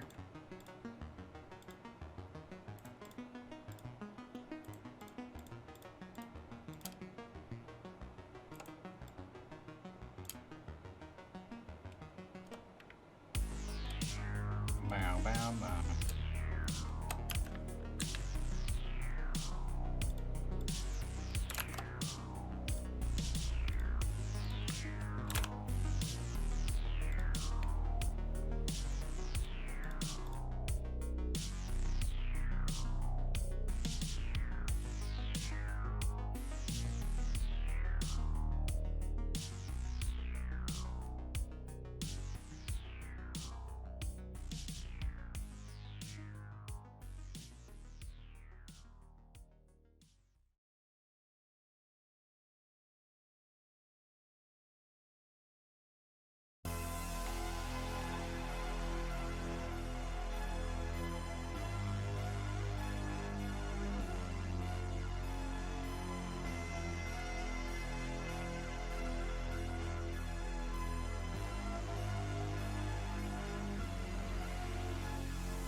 Gnomish Mines put you on the edge of your seat. Fun fact, I really tried to redesign the Gnomish Mines, but I think I have to give it another pass. I wasn't happy with the end result, and the team had doubts. So I made this into a 2-room house, and but the back room is like really ruined, like really busted open. And I think I might like hide a human in here or something.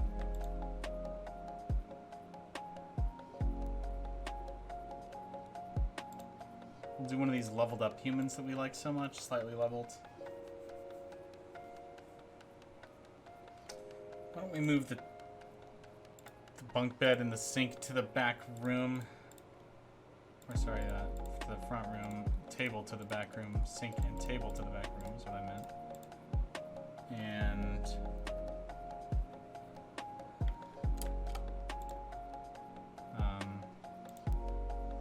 we'll put it right there. And we can have, because the human would set up his bed in the room that's still intact. Probably, if I was a human. If I was a human, I'd probably set it up over here too, where most people wouldn't be able to see me. Let's get a bookshelf and a chest in here. Because you're worth it, human. Human.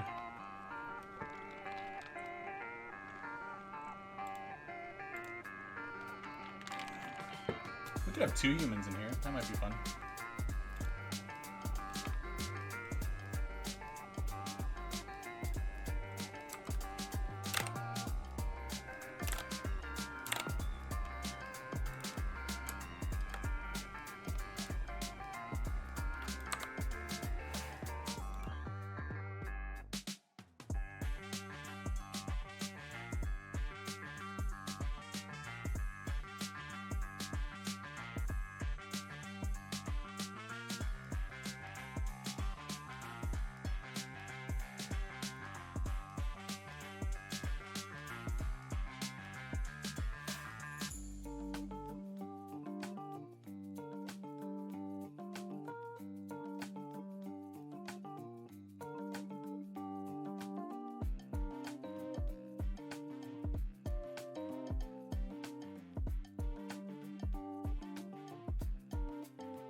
I will be right back. I gotta take a quick break. Alright, I am back to continue my level design work. We've made a variant of this.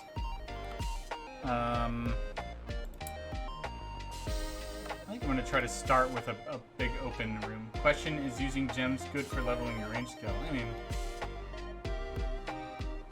I think, I'm pretty sure it just does what any thrown weapon does for your range skill, which if you hit an enemy with it, then it has a chance to raise it. But gems themselves are not better, I don't think, for raising your range skill, as far as I know.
I think I'm actually going to make variant C just this very simple open... I mean, the fact that there's a gate on it sort of begs the question, why aren't there enemies in here? Because that's one of the things that gates are great for is keeping enemies from getting out. So I'm a little hesitant to not put any characters or anything in here. But the idea of just like an empty space is fine. It's something that we kind of need more of in the swamp. So I'm gonna go ahead and do it. Let's commit. And then we can make D something that makes use of this space.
Hunter to praise on Gnomish Mines chilling. That's cool. I'm a little hesitant to put in this this little bathhouse here because I know that the #1 thing it's going to be used for is to exploit swimming. But you could just as easily just kill all the monsters in the swamp and exploit swimming that way. So, player's going to do it anyway. I might as well give him a safe space to do it. I don't know if I actually believe that what I just said, but I'm doing this anyway, so we do like that. Just a cute little shrine, you know.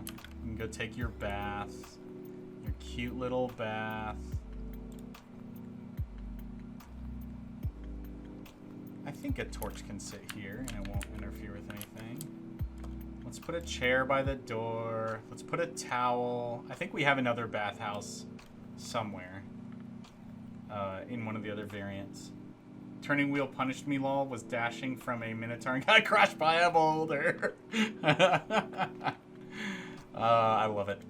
I love it. You didn't do anything wrong, Ink. It's just funny is all. That's all it is. You know what? I could make a spawn trap with the succubus because I want to, because I feel like it. That's one of the things I can do is just I can feel like adding something. Just because I do. And that's as legitimate of a reason as anyone else can muster. So I could make it so that touching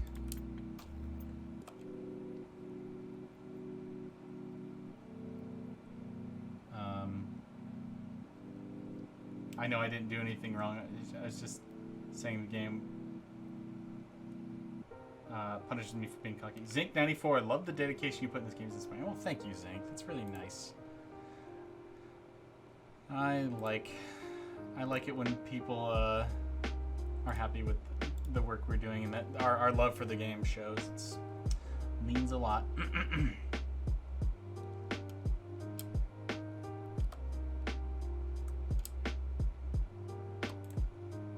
Okay, I'm gonna have a succubus get summoned right here. Summon trap. We're gonna summon a succubus. She hangs out.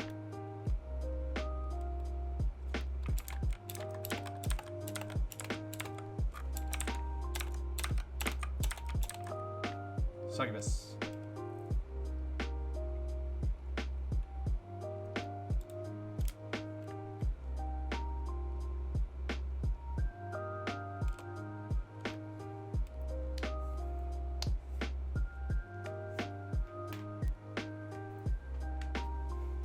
She's here to punish you for the crime of coming into her bathhouse.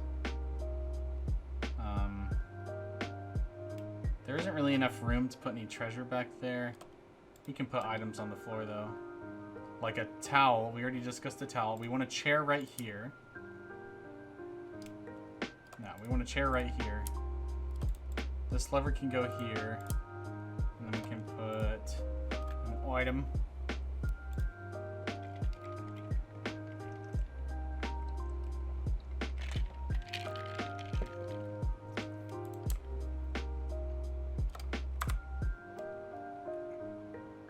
Hardware _ towel, I think. Who bathes in underwear?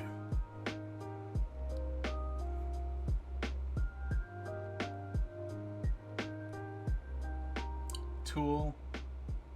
Towel. We got towels. We got towels, baby. We're gonna put gold here too. We're gonna put some gold in this bathhouse.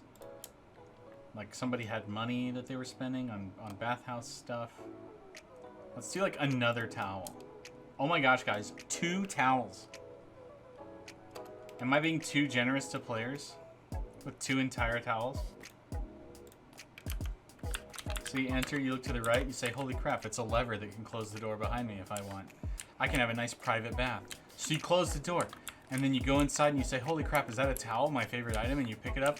Now that I have my favorite item, a towel, you jump into the water and you bathe. What a nice time you're having. You know what? Let's change this a little bit. Let's change this a little bit. You only activate the summon trap if you get in the water. So if you're gonna go exploit the swimming skill, I'm spawning a summon. I'm spawning a succubus. If you jump in that water, you're getting a succubus. And she's gonna go. Here, let's put her there.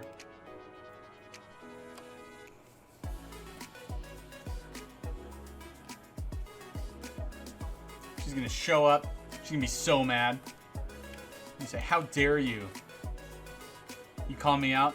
I'm calling everyone out. I'm calling out everyone. You know what? We're gonna summon 2 succubuses, Inc. 2 succubi. At once. Hold on, I gotta look up the teleport sound effect so that I can let the player know what happened to them. I'll be like, how dare you? How dare you?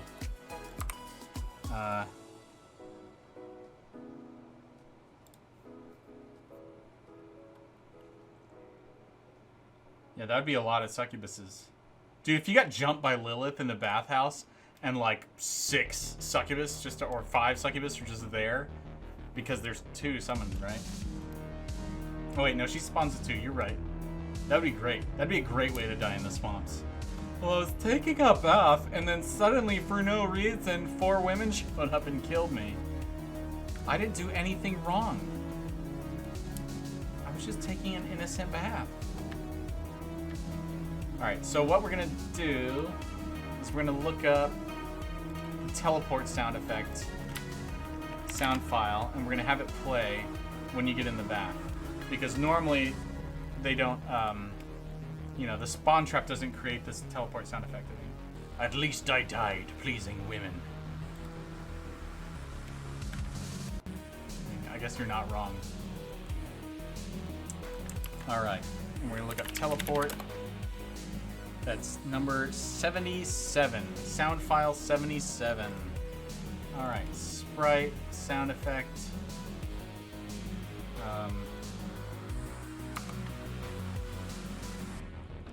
77.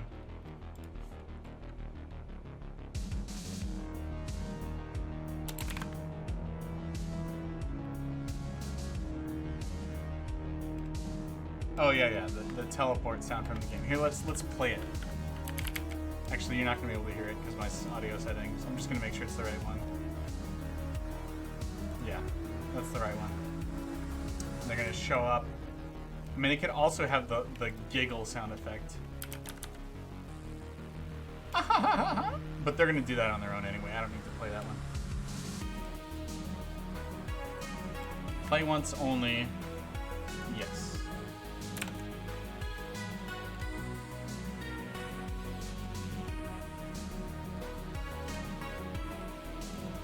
It's a trap! Okay, this room ended up being way cooler than I expected it to be.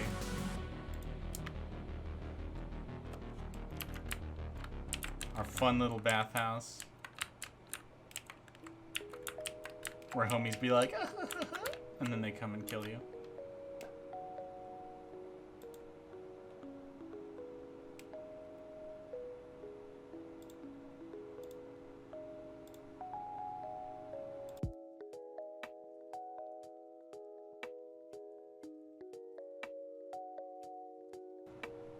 Who doesn't love taking a bath next to the warm void? I'm guessing you're talking about the fact that it's completely black on the outside here. Zinc, I'm not sure if you've been watching some of my other streams, but what will actually happen is that you will enter this room and you won't know what's inside of it until you go up to it, because it will be randomized. That's what those map tiles mean. So if you knew that, sorry for explaining it again, but that's what's going on here. Is it will have walls around it, even though the basking in the warm void is its own pleasure. Unfortunately, we don't get to enjoy that today. You did not know. Thank you. Well, good. Yes. So that's what I'm doing. Is I'm going into every existing swamp level, and then giving it at least 5 variations. So actually, you know what? I put the wrong thing around here. Let's give it the. This is what I'm supposed to put in here, like that. Okay, that's good. And then we're going to Swamp 33. Aha, okay. We are finally on to the one of 2 new maps that Sheridan made. So I'm going to create some variants of these. One of the things that Sheridan has kind of fantasized about for some time is giving the player the opportunity to sneak up on a camp of snoozing goblins and then like wake them up. So, you know, this is supposed to look like a goblin campsite. But unfortunately, because he doesn't have any scripting on any of this, it means that most of them will not be sleeping. You know, there's a decent chance that one of them will be. Like, I think the default chance for a monster to spawn asleep is something like 10%. So being that there's 4 here, that means there's effectively a 40% chance for one of them to be sleeping. It's often you will find one of them sleeping. But the whole premise that I think he was inspired by was that, you know, you would be coming upon a camp of sleeping goblins. And so I'm going to make it so they actually are sleeping every time you run into them. And by getting close, you will awaken them. Or if you attack them, then maybe you'll awaken them. So, but that gives you a chance to have an advantage, which could be important because there's 4 of them. And that's actually quite a lot of goblins altogether. So it actually incentivizes the player to just stay the F away from them. Just like, don't get near these goblins. They're fine. Leave them alone. He's also modified them so that they're shamans. I think they all have poison staffs. They all have masks. I think that makes them all quite a bit too hard. And they all drop the same gear. I think they all have, magical reflect amulets. So they're all, it's a really powerful stack of goblins. So I think I'm going to make one of them into a goblin shaman. I think I'm going to keep that idea. And go ahead and give them the mask too. What if you come upon a private sacrifice ritual in one of them? I think that's a fun idea. I mean, I would need, it would be kind of hard to imply that there's a sacrifice going on. But I could try something. Like I could put bones on the ground. Subtle hints, yeah. It's just when I'm making new levels, I'm not generally making new art. I'm just using the art we have, and so I'd have to figure out a clever way to sell that, which is totally doable. It just might take a bit of work. Okay, so we're opening Swamp 33.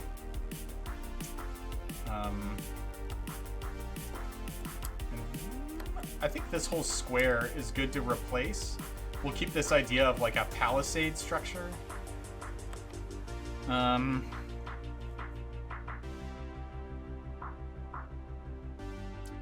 Just looking at this, if I just replace the square, I could put something in the corners here to make it so that there's fewer avenues of entry. But I couldn't actually block it off without making it look a little strange. So I'm just trying to decide if that's a good thing.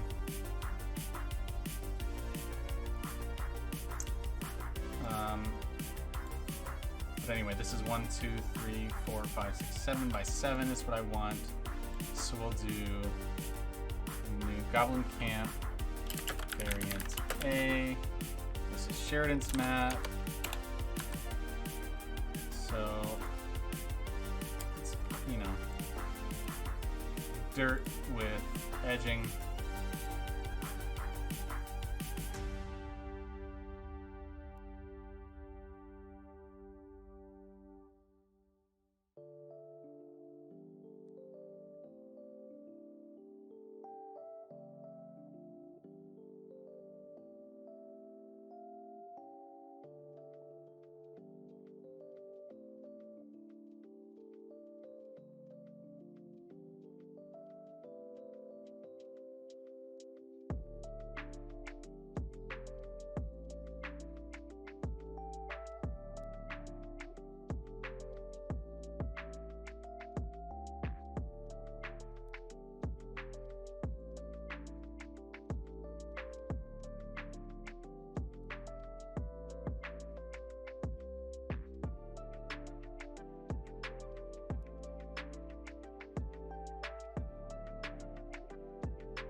I unironically want more rooms that punish exploiters like me.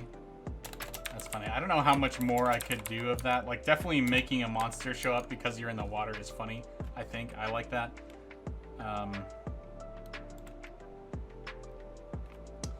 You know, 246.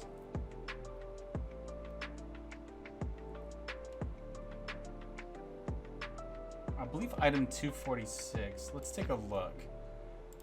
I believe he's using the mask as the skull mask as a helmet instead of as a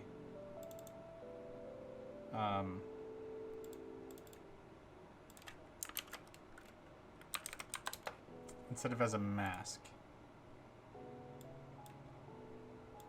Let's do it's not that.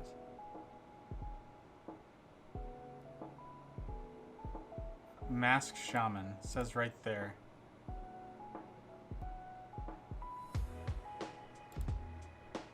But if I use a mask, interesting. I wonder why it's listed in the helmets instead of the masks, because you can wear a helmet with the shaman mask, so I guess just NPCs can't, so that's strange. We can go ahead and give him his Amulet of Magic Reflection. That's fine. We can even give him a Poison Staff.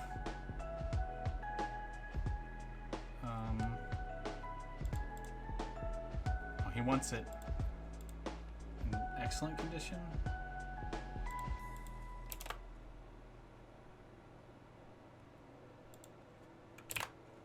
Okay, let's let him have it. I'm over here compromising, figuring out what needs to be compromised and what I can do to deliver on the idea that Sheridan had in the first place. Magic Staff Poison, he also makes that excellent. And it's of course unidentified. Okay. And then everything else is random, which is what it should be. Okay, so we're gonna have one Goblin Shaman. That's just fine. And he can be the sleepiest of the group. Not the sleepiest. He's closest to the fire. That's what makes sense to me. You like to dance close to the fire, don't you? We're gonna get generic goblins for the rest. Because that many goblins is a bit much.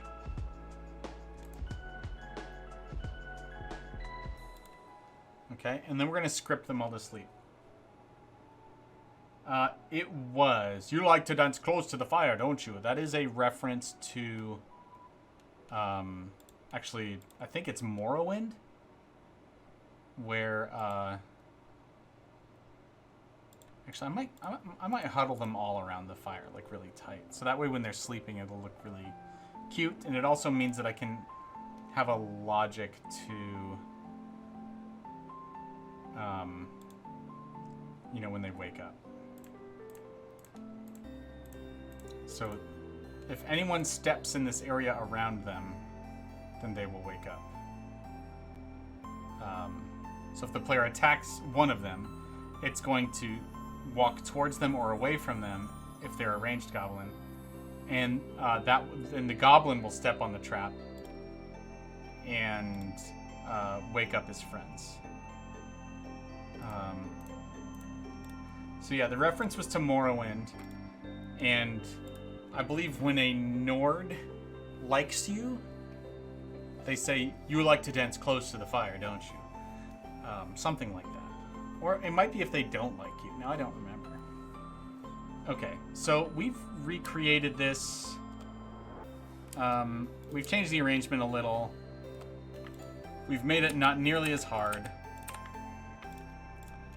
We've increased the height of these palisades. I mean, I guess I could leave them the same height he had them. They felt a little odd to me, but I don't think it's wrong to have them the height he had them.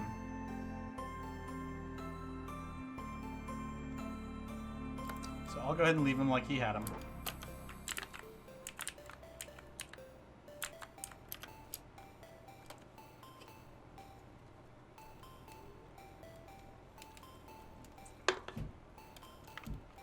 And then we're going to replace the middle with map files. Boom.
Okay, I built some scripts before for having a character asleep, and then when you barge in on them, they wake up. I think that was Wednesday morning I did that. So now instead of redoing all those scripts, I'm just going to copy them, because that's easier to do. Work smarter, not harder. Okay, so so we're going to do attach to equals goblin, attach range equals, and actually this range needs to be different, so it's going to be 2 to, it's actually 2 to 4 and 2 to 4. So 2 to 4, 2 to 4.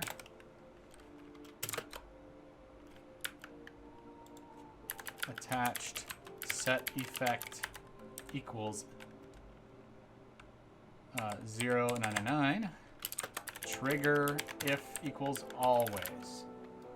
Okay, so that's gonna mean these guys fall asleep and stay asleep every time you enter this level loads, which is great. We love that about it.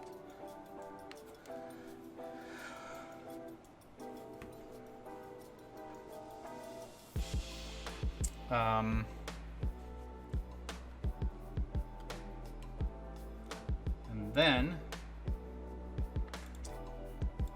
the second script is the one that wakes them up. So I'm going to put it in here because we have all these traps. And once you step on any of them, it's going to the electricity is going to find its, or once anyone steps on any of them, the electricity is going to find its way to the center script, which contains the following text.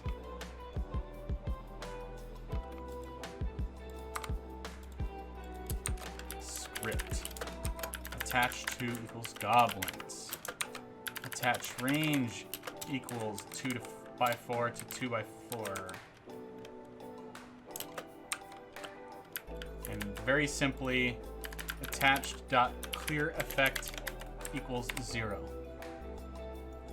So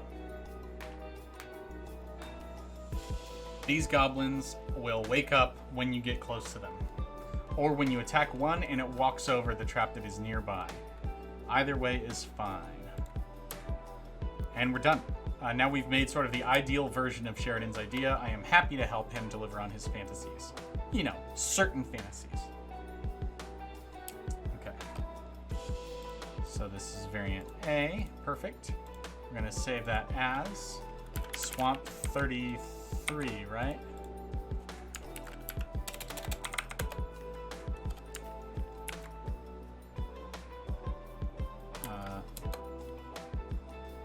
Yeah. Because 32 is this one with the spa. The Spablin. Alright, and this is 33A. Alright. Save. We'll save this as well. And then we're gonna do variant B. Okay.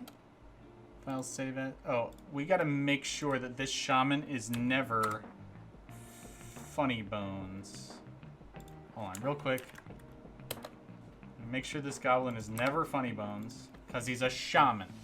He's not funny bones. He's a shaman. If he was funny bone, not funny bones. Potato King. If he was the Potato King, then he would have a staff instead of Sharur, and that would be dumb and stupid. We don't want that. But you know what? I'm gonna disable mini boss for all of them, because if Potato King spawns, then what will happen is that 3 more goblins or something will show up, and they won't be asleep, and it'll just ruin the whole thing. So that's what we've done. I'm proud of us that we did that. Okay. All right, now map B, map variant B. Save as B. And I'm gonna change this to my name. Despite that I did the hard work of the scripting. That's okay. It was Sheridan's idea. Save as B.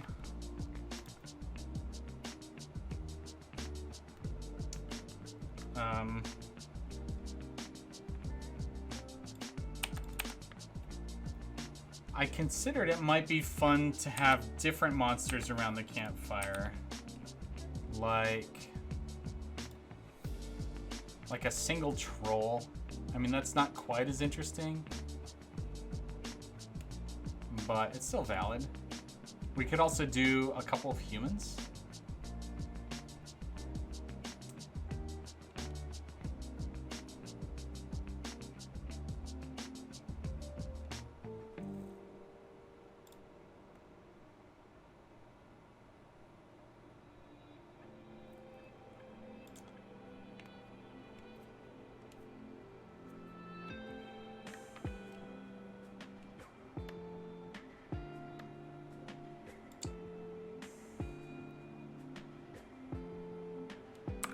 Let's do a couple of humans.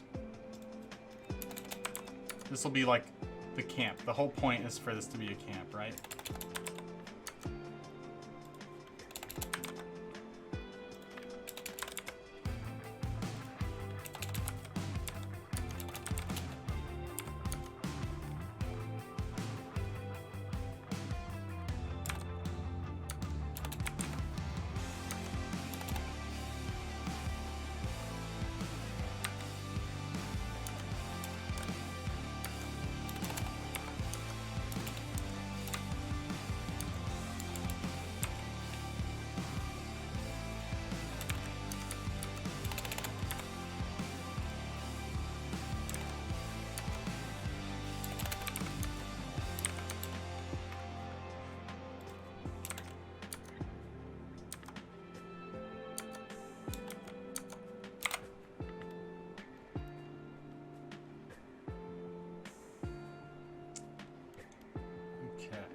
So we got our level 5 human.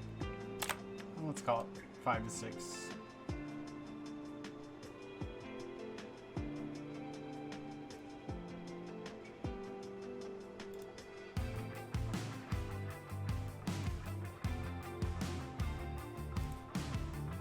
I'll have the scripts attached to humans instead.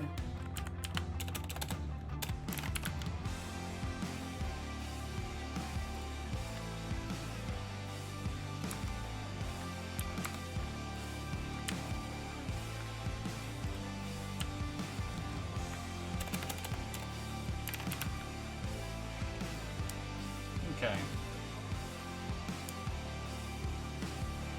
And because they're humans, why don't we say they brought some stuff with them?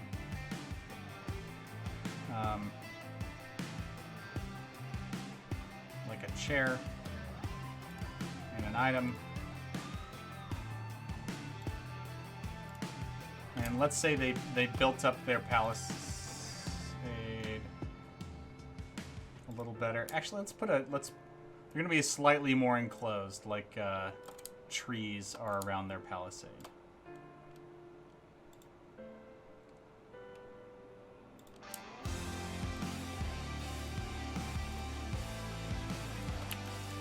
So when you see the palisade with trees surrounding it, you might expect humans. And actually, let's make it so they have less of an impact on the environment than goblins. So there will be less of a dirt clearing.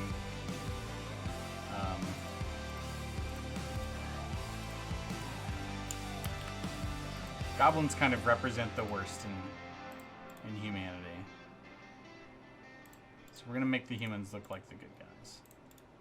Because that's what we aspire to be. Like so. Should we do even more than that? We can do even, well, it'll not look quite as good if we... Yeah. The humans would make a clearing, that's for sure. Alright. Dink, dink. And then we'll do southwest outside, like there, right there. Southeast outside, right there, right there. And then northeast outside. Right there, right there. And then we're gonna put a rock.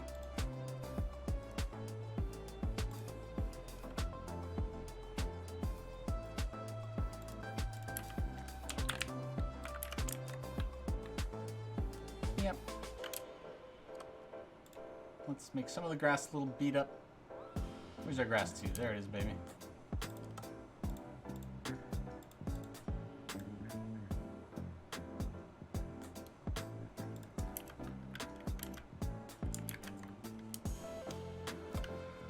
Alright, we got sleepy humans now. Isn't that fun? Save as B.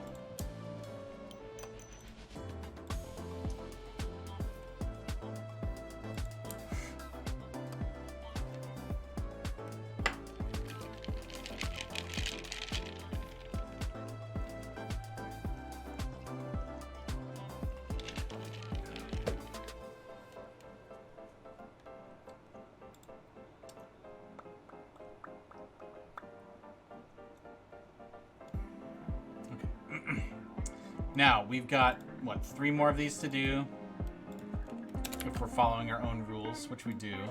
We follow that rule just because if we don't, then every time this spawn, it'll look so overrepresented if it's the only one that that doesn't spawn with something else. You know what? Okay, hold on. Let's bring our... Let's open this one back up. We'll get rid of the humans. Let's get rid of our chair.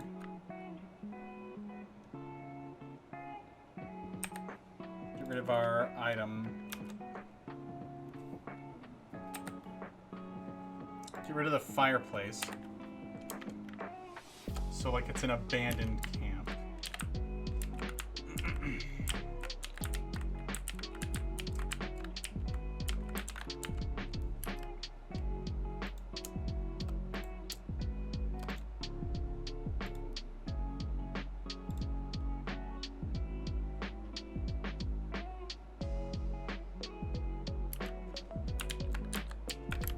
We'll have the... I was thinking about having like maybe a troll sleeping in this camp, because I thought that'd be funny. Like he's coming sleeping, he's sleeping by the coals.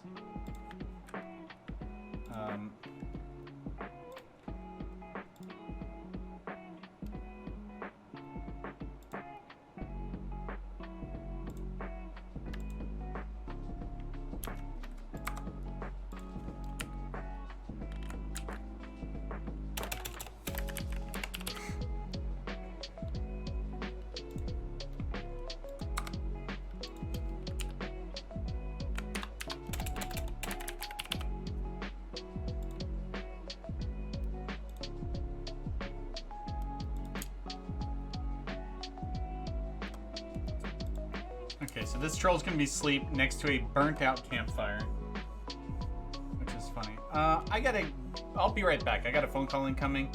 I'll use this as an excuse to take a break.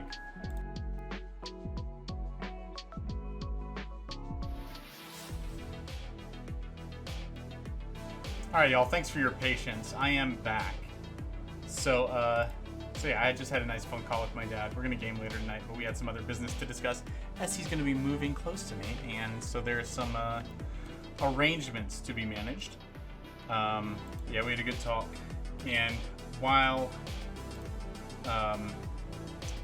I was on the phone with him, I went ahead and finished up the troll version of this camp. So, notably, this is the... I wanted it to look like, you know, after the camp was occupied, it then became overgrown. I don't know if that's gonna sell, because, you know, the player may not necessarily be able to recognize that this is the same format as the other campsites. But, you know, it's got items, a chair, it's more overgrown, there's more bushes and trees, and the place where the fire pit now has gray dirt, but no fire pit in it, as though the fire has burned out. And, you know, a chair. Obviously the troll didn't put the chair there, so the idea I'm trying to set across is that maybe the troll came along and found the embers of an abandoned human camp and just decided to fall asleep there. It's kind of cute, you know, I like it. So that's what our troll homie is doing. And we've got a smaller wake area on him. Honestly, I wouldn't put a wake area on this troll, except for...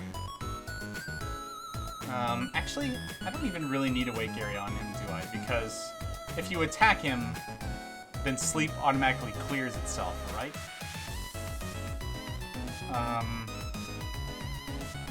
And there's nobody else to wake up. So I may actually get rid of the wake area for the troll. He'll just be asleep until you attack him. That way wandering monsters won't wake up our friend the troll either. Our friend the troll. Look at him, what a handsome boy. What if we gave him a rock? Let's give him a rock. We'll suggest that maybe this troll was eating a rock.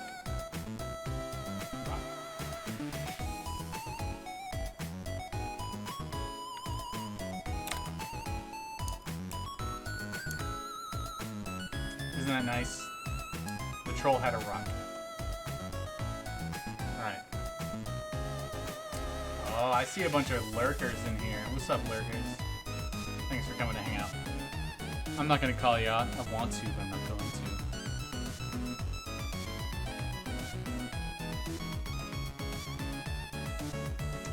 to. Alright. Saving as C. We had B, which was the humans that wake up when you get close, which I think is fun.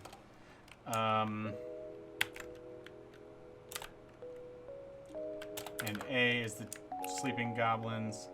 So now that we're on to D, I think we can start exploring something other than camps as the main idea. Like, this is a palisade for sure. Like, or I should say, we can explore ideas other than sleeping characters. So we can make this feel like more of an outpost, for example. So let's get a campfire back in here. We may not leave it in the center necessarily. I kind of like to make this thing look like a pop-up settlement. And so in the corners, instead of trees, we can have, you know, taller palisades.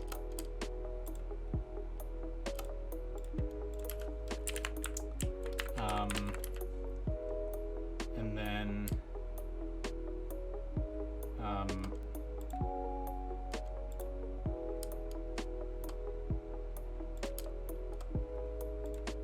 then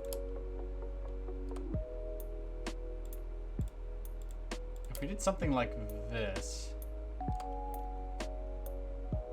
and made walls, boom, boom, boom, then this down here would actually be the only entrance.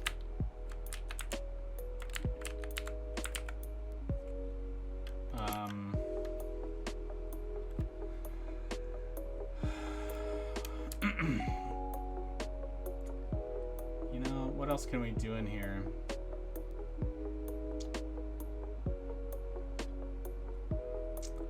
I mean, we could put, we could move the fire pit to the back. Put like a chair and a table nearby, like this is the common area of the camp. Put a sink in the corner.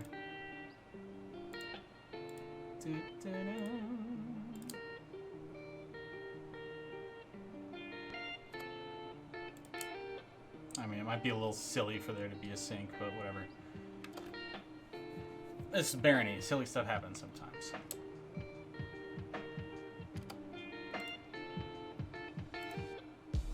And then the front of the camp would be better guarded, right? So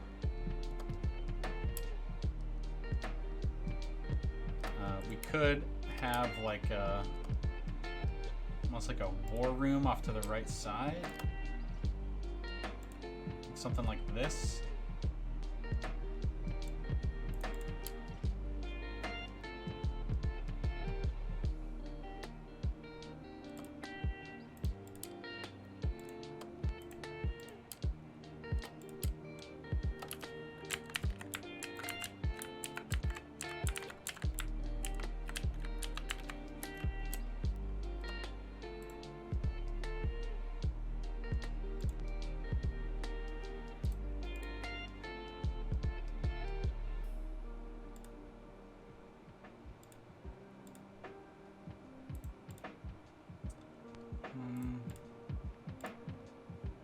I'm not super confident about this, by the way, this premise. But let's roll with it for now. See where it goes, see where it takes us. I could put a table, a oriented table, like somebody might be shopping here. Somebody's launching fireworks outside your window. Oh no! Can make it facing east. We're gonna have no chairs on this one, but an item can spawn if it wants to. We'll go ahead and put another chair here. And I hesitate to make this, to put any monsters or anything in here. Like, it's more of just like a set piece where you go in and be like, whoa, what the hell was this place? Looks like an encampment of some kind. I would kind of like to shove some things on the ground in the corners, because otherwise these corners don't really make a lot of sense. So let's put wood on the ground here.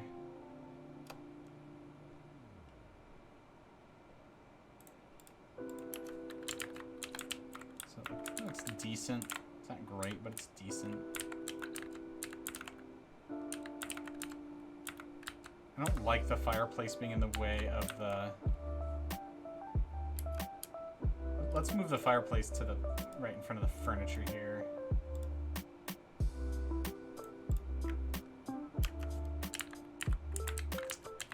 There's actually no way through there, so let's move the chair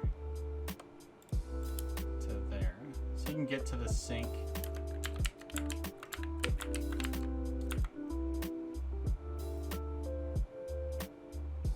Technically, you can walk through the fireplace without any struggle.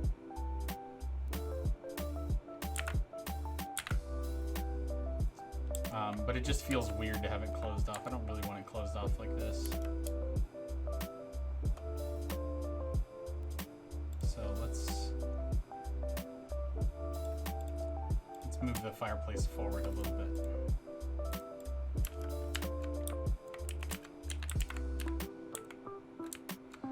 I just want this to look like a common space, you know?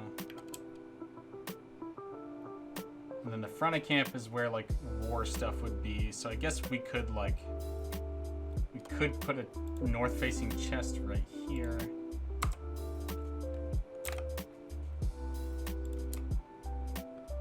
And then, like... an item down here. And then we'll put some gold in the covered area. I'm not gonna do any beds. Nobody would have any beds out here. Like, we don't have any sleeping rolls or anything like that, so it doesn't really make sense. All right, yeah, more or less just a spot that when you wander into, I want it to feel like somebody's forest camp, like a bandit camp or a goblin camp or whatever. Just some kind of a camp, and the people who made this place are not around, and that's fine. It's for the player to enjoy.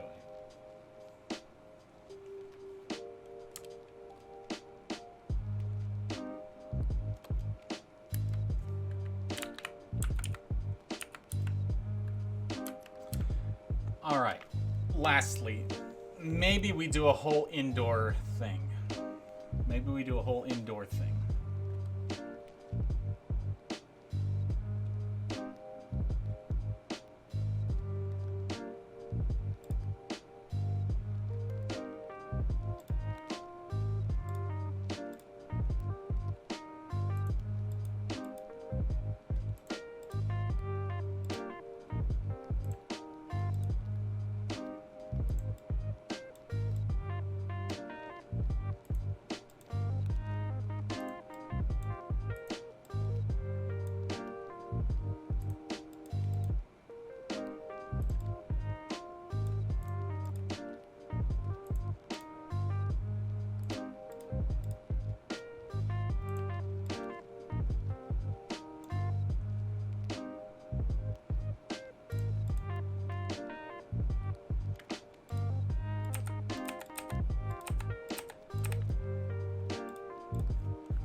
Because of the shape of this, I don't think I'm going to have a very easy time making an enclosed space. Like the palisades just kind of exclude that as a rational possibility. Unless I was to extend the submap section, which I don't want to do. So I just don't think it's a good idea.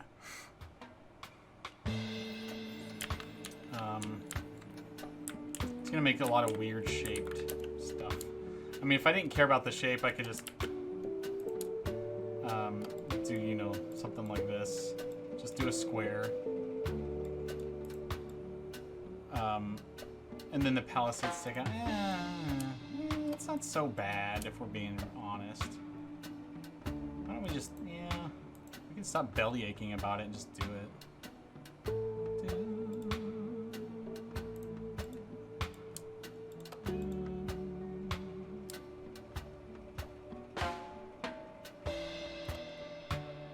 La la la la.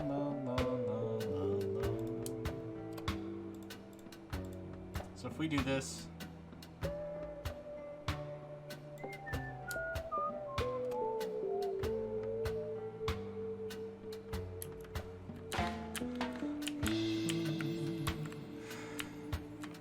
Okay, so what this will look like is that the corners will have short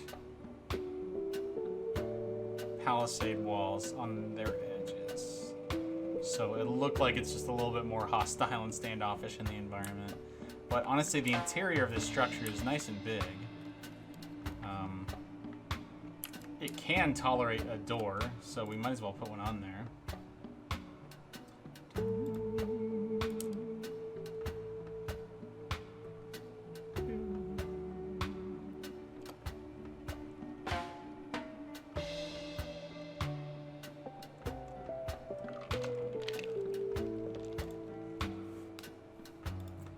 Alright, well, this is not a big deal.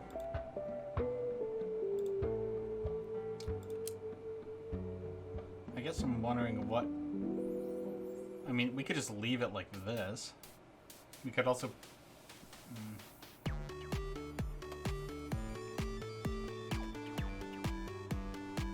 I'm tempted to put another exit in here, just because if it's going to be a transitional room with no other purpose, then it should behave that way by having another exit. So you're not like having... Like, I'm fine with rooms that require you to go in, do a task, and then leave. But if there's nothing, if nothing spawns to do in here, then you just want to keep exploring, and the player's got to be able to move out the other side. So I either need to think of something cool to do in this little room, or I just need to put a door in the back as well, which I think is what I'm gonna do. Couldn't hurt to have another sort of hut, sort of generic hut, just out in the middle of nowhere. It's a freaking hut. It's like Jabba that way.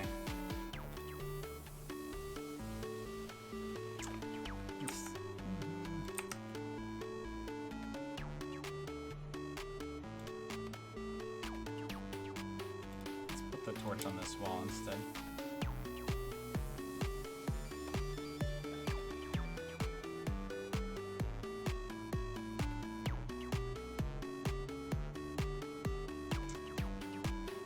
To like put something more on the floors.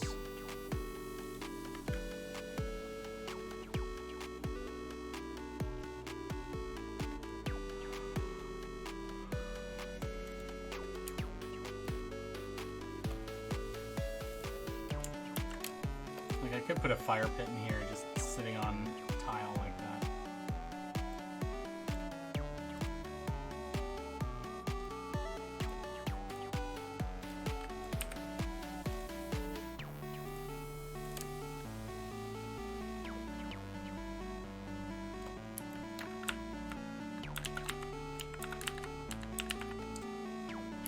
Honestly, it's simple. I like how it looks. There's a chance something will spawn in there on its own and really make a moment out of this room. So, let's roll with it. What's the worst that could happen? Okay. We're done with 33. Let's go to 34. Okay, this is a new one that Sheridan put together. Actually, I think this map is really cool. The treasure tempting you in there and then dropping a stone on your head is really rude, and I like that. I think there's only a couple things I'd want to change about this. So just right out the gate, I only use certain tiles for rooftops, or ceilings, however you want to put it, because, well, this one's not so bad. Okay, this one doesn't actually have a door in it. And so it actually ends up just being like an imp face looking down at you, sort of like taunting you that you might end up having a trap fall on your head, which is fine. So I'll leave that one there, but I think I will... All the other ones also have, or not all of them, some of the other ones also have an imp head, and I'm gonna move those off of the doors because the gates segment the imp face in half, and in my opinion just doesn't look good. So I'm pretty picky about which things I allow to be gate toppers. Let's preserve the sort of swampy look of this zone by having it be like these. And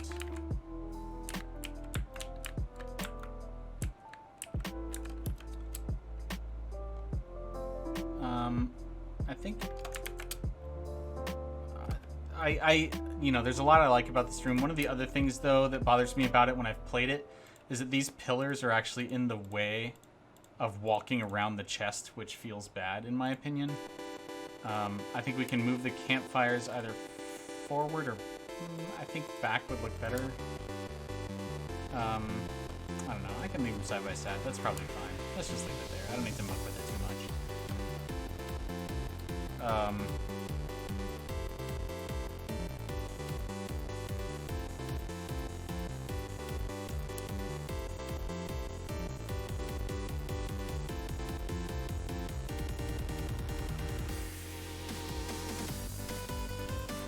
Some pillars. I'm just going to redecorate a little bit.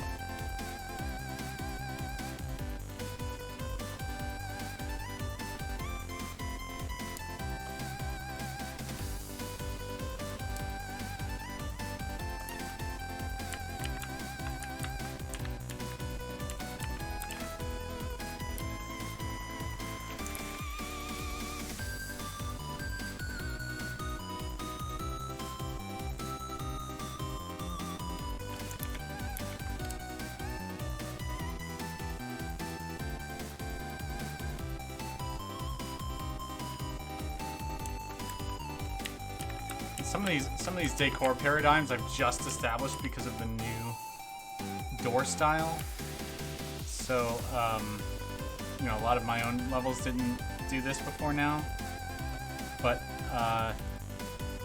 right now I think it's kind of important to use these wood logs often because of because that's what the door frames are now. That's the look of all door frames, and so matching that I think is important.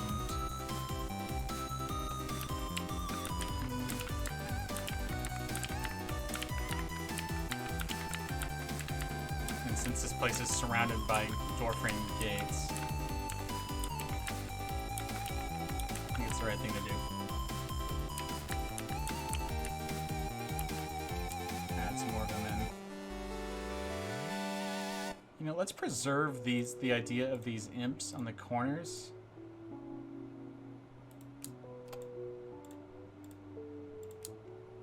Because I feel like I'm fighting with them to get them looking right on the door frames, and it's just not fair to them.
This is a really cool room. Every time I see it, I'm like, wow, it's really attracting my attention.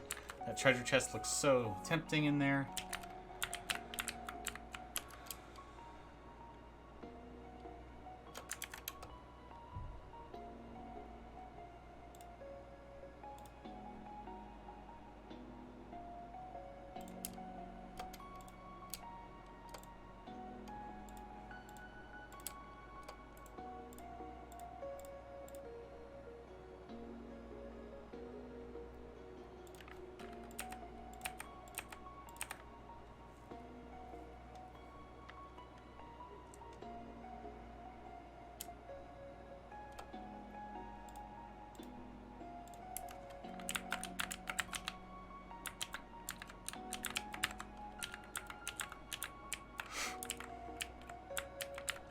Okay.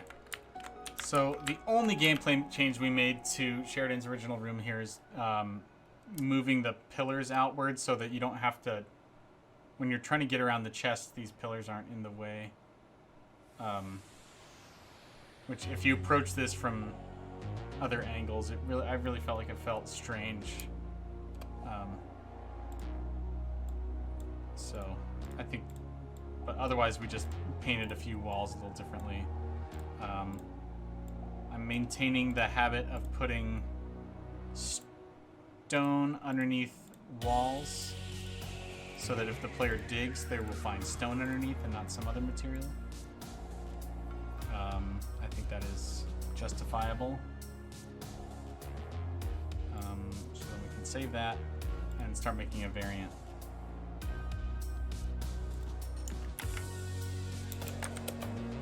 I believe this will be our last room, and then we can move on to some playtesting, which is like, we're kind of just in time to do that. Sadly, my time is running out. Okay, so let's see, we're gonna do control new, variant A. This is a 7x7 variant generator. So what we'll have in this room always now will be a gate room that's surrounded on all sides by gates, with one open passage on the bottom, and so there's a lot we can do with that. So, all right, let's go ahead and duplicate the sprites that are in here. We had I believe this was an upward facing boulder. Yep, it's always an upward facing, so it chases you into the chest. If you just walk straight ahead, it will get you. Yes?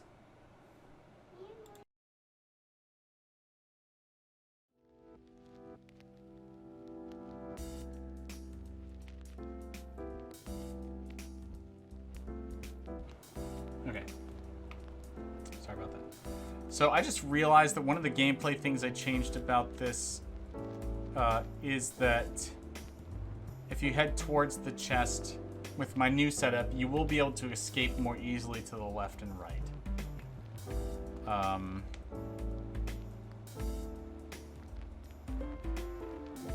Now, considering the pillars that were used before were the voxel pillars, and our voxel meshes can be harder to detect where the collision is, I actually think that's for the best.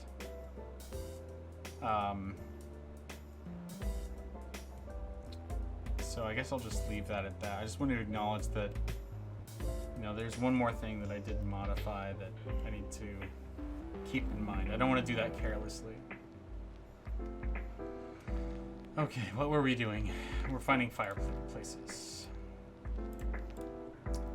And a chest.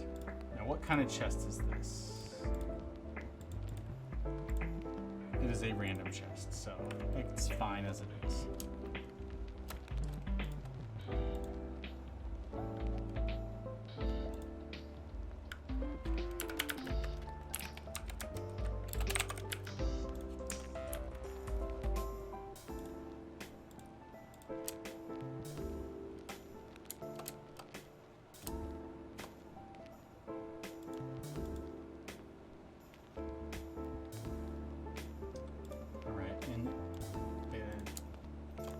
entire thing here is air, except for the columns.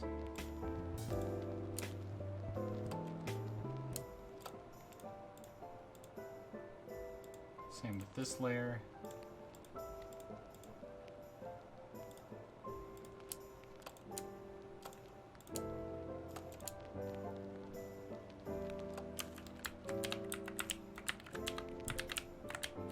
Beautiful. Okay. I'm happy with that.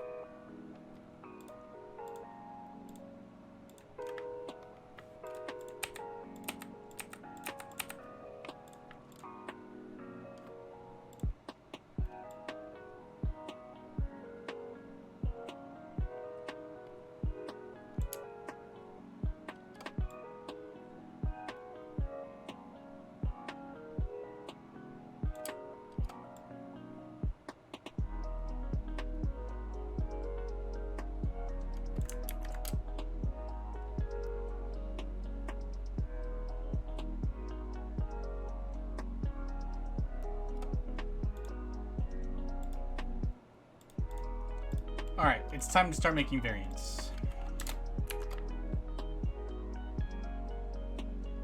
Variant B.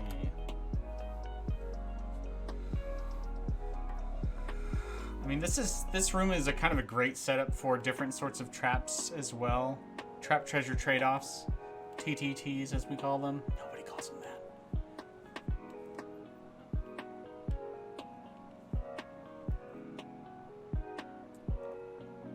We'll figure out. We got some ideas. I think we got some stuff we can do.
Okay, so the first thing I'm doing here is I think I'm gonna make another arrow trap situation.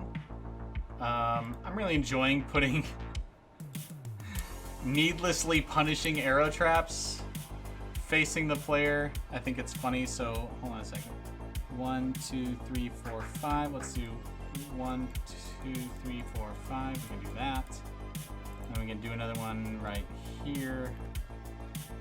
And then we can do a third one right here. No, we can't really do one right there. We can't really do one right there. Because then it'll shoot the player as soon as they walk in, which is not what I'm trying to do. I could do something like this, so that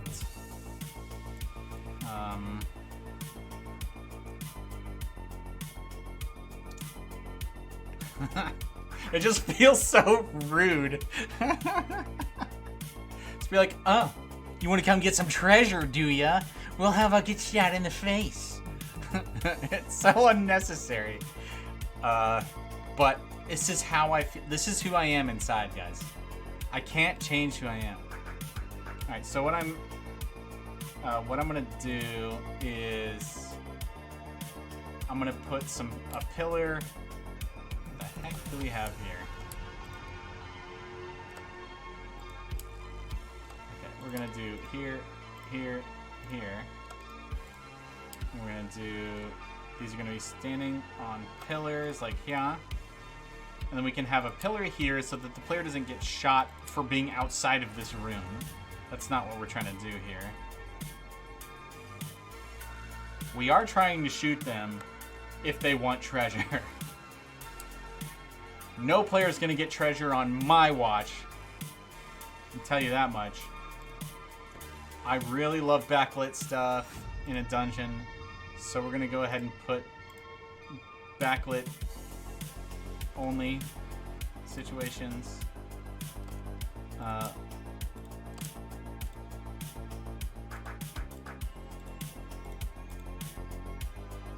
And we'll put pretty blocks, or also known as fancy blocks, on top of these.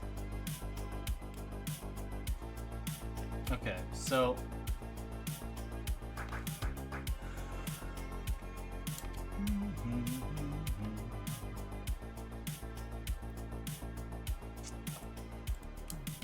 So let's take a look at what's going to happen in here. You walk in through the trappy imp mouth door that Sheridan created for us. And then we turn to the left and we see an arrow trap over there. We turn to the right, we see an arrow trap over there. And we know I'm going to get shot by an arrow trap no matter what I do. But I don't like the look of that one, so I'm going to go left. There are walking blocks here, so there's going to be bridges. I'm gonna walk up here, and as soon as I step here, that one's gonna shoot me. It don't care. It does whatever it wants. It shoots me. Great. Oops, I forgot about you. Fine. I walk here, it shoots me again, probably. And then we say, well, at least we know we're gonna get shot by this one too. So you step here, you get shot by that one too. Then you step here and you get shot by this one too. Now if you go the other way, you step right here, you're fine. You step here, you get shot by this one. And then you walk over here, you get shot by that one. You're like, well, at least I'm fine now. I can get my treasure. And you walk forward and you get shot by that one. We're just going to shoot the player so many times. At least 5 times. You better bring your digging staff or your shield or something. Because you're not getting out of here without getting shot.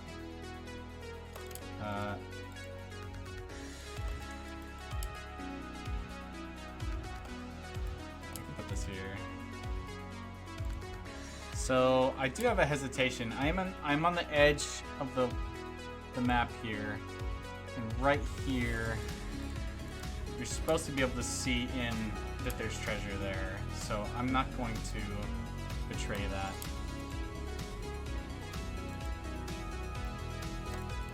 We'll expose the treasure.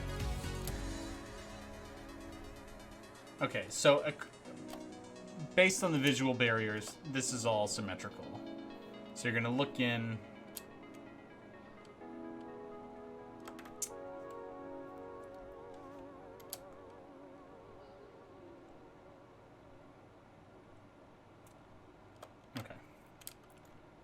Now that I've made it all symmetrical, it actually looks like a legitimate sort of temple situation. We got 2 traps. You gotta face the music if you want both of them, which is the intent.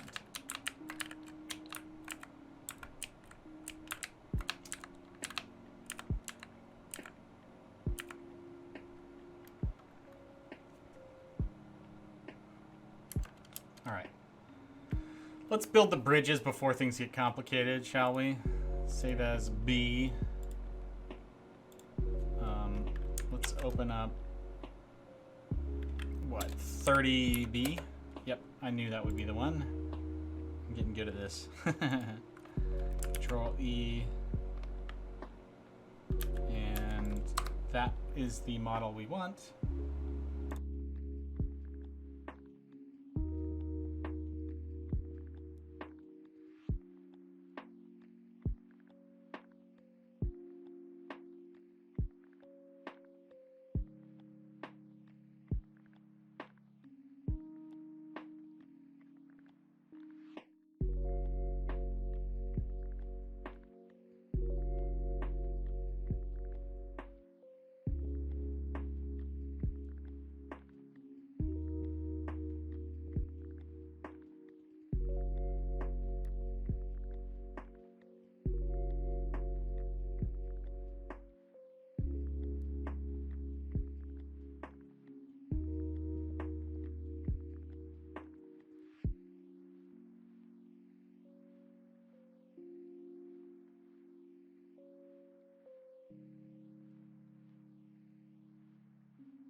Okay, we put together the bridges that we need for this. I am hopeful. I think they will look cool. Now it's time to do the simpler part, which is the traps. Ding, ding, ding. Let's get the... Is there... Let me double check. Okay, there's no space on the left and right because this is a 7x7 space. And this is a... And that's the only space up there that we need to worry about. 34... Yeah. That's in front of a door, so we don't want to mess with that. Okay. So we need to... 1, 2, 3, 4, 5, 6, 7. Okay. So we need here. We need here.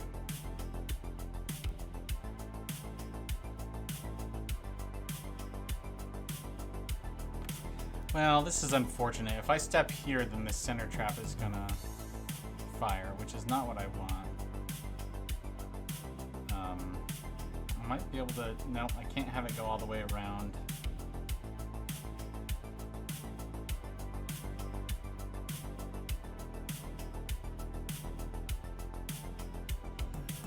Yeah, the only thing I can do is I can make...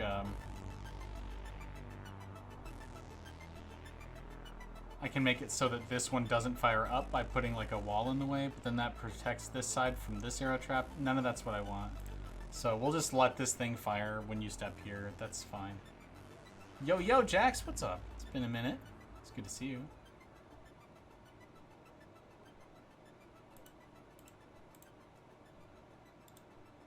Yeah, this middle one's just going to be going off all the time for no reason. Which is fine. PAX isn't the same without you guys. Yeah. I did reminisce a bit about PAX because I knew it was going on, so miss you, and maybe one day again soon we'll get a chance to PAX it up again. It was actually a good PAX, really. Yeah, I heard that last year was a little bit of a letdown.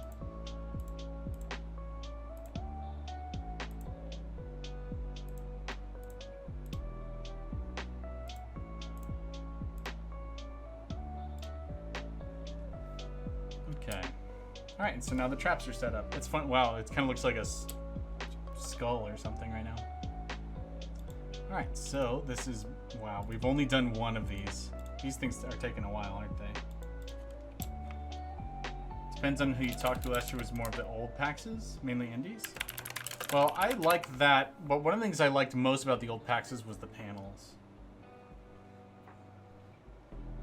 And I miss when the panels were more oriented towards, let's say, the intellectual side of games and game development rather than marketing. That's cool they had odd panels. Okay, yeah, I probably would have liked it.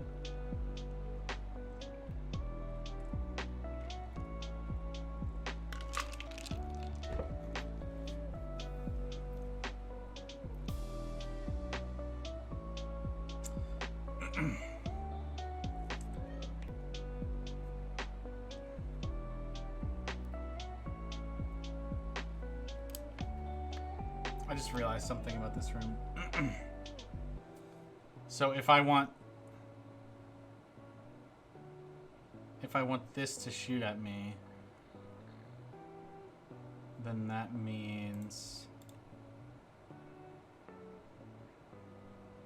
I have to put a wire here,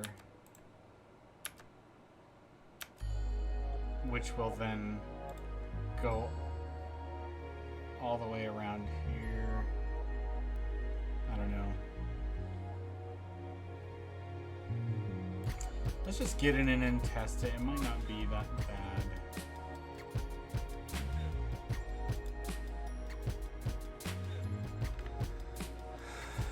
No, I think I need to get rid of this center trap. It's going to cause too much drama. It's unfortunate, but let's just get rid of it.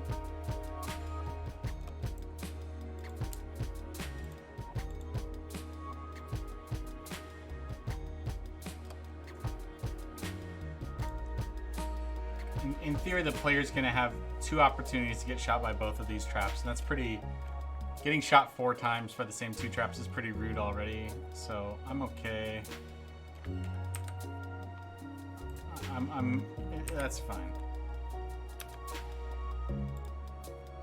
Wire, wire, wire. Okay, no wire here. We don't want this pressure plate. Wire, wire, wire, wire. Okay. If you want to plan on coming out next year, I will get you 3 badges. Oh. Thank you for mentioning that. I will talk to my wife about it, and we'll see. That would be cool. Next year, honestly, I would love to exhibit Barony next year. We will be in a great place to exhibit next year because we're just about done with our Barony work for the major port we've been working on for the Nintendo Switch. So it's coming out in a couple months. No solid release date yet, but it will certainly be well out by next year, and so we would be able to exhibit it if we had the opportunity to do that. Okay, so we got that one that shoots us. We got this one that shoots us, and we can actually get rid of this. I don't want to get rid of this middle pillar. I like how it forces. It actually makes it more likely that the player won't see that both traps will be hitting them, and that's more funny. So, alright. I think we're done with this for now. Would be in the Indie Mega Booth? I don't know. I mean, whatever we could get. I guess if we have to pay for exhibition, then we probably wouldn't be able to do it. So yeah, Indie Mega Booth is really our only chance. Okay, thanks, Ink.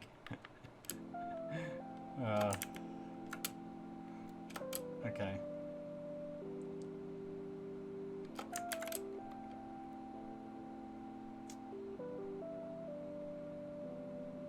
Yeah, just looking, I can't think of another way I could add more traps to this that would not cause wiring conflicts with this horizontal stripe and this horizontal stripe.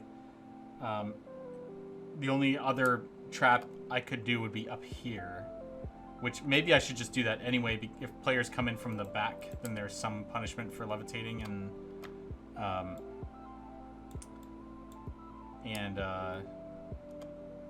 opening this instead. So it's not a bad idea to do that, in my opinion. So let's do it.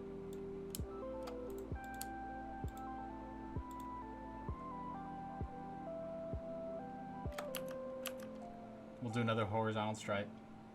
So even if you want to come into this room from the back end, you're not going to have a great time. Let's put it on the other side.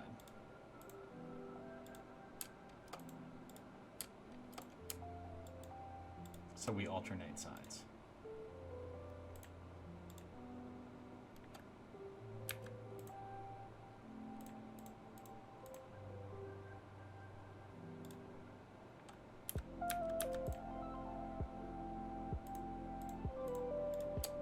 All right. So now the best way to try and skip. Actually, we could even guard that, because these are facing all directions, so we could put pressure plates here and here and here and here. And those, I don't even need to wire anything to those. Those will just automatically guard themselves. We'll put one here as well. Yeah. So you're just going to get, no matter what direction you enter this room from, you're going to get punished by these traps. And that's the idea. Okay, save that. It's all good, Ink. I'm glad that things delight you. The more things you're delighted by, the more fun you're having in your life, and no one can take that away from you.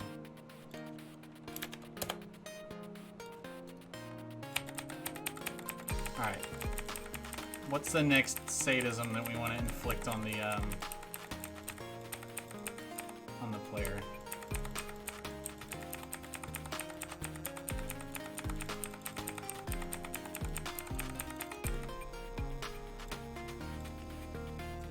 Maybe something with a floor in it?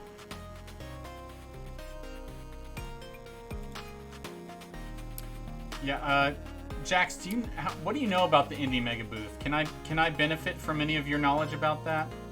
And because that's the one you don't have to pay for the exhibition, right? And so far we've done some exhibitions, but we've never paid for it. We're just not in a spot where that makes any sense for us to do. So it would help me if you have some.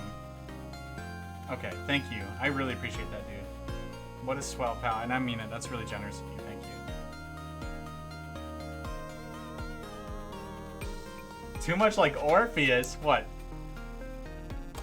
I support people having a good time. What a villain. You crack me up, dude. Okay.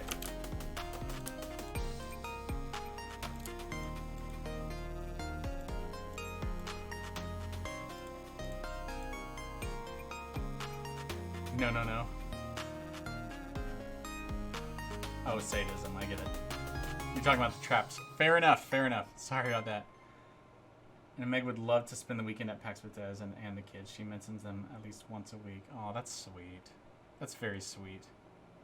It breaks my heart a little, honestly.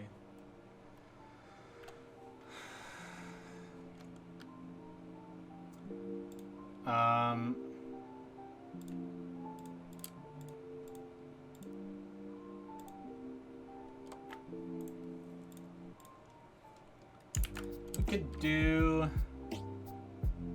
something like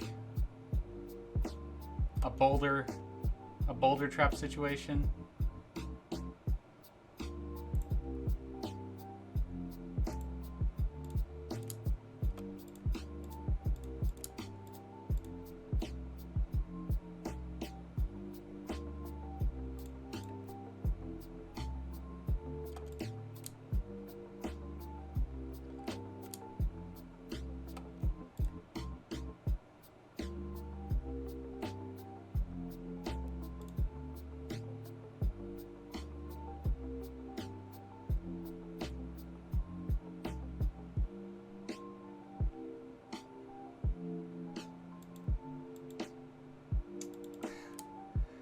He's an old friend of mine, Ink. Him and my his wife and my wife used to work together, and they've been long friends since then.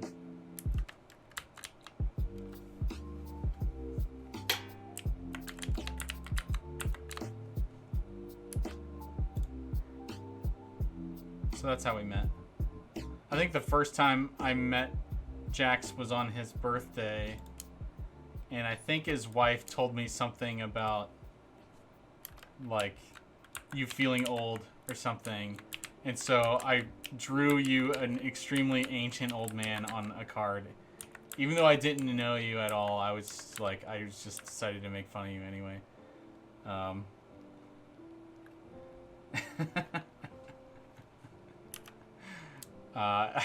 I guess I was feeling like, well,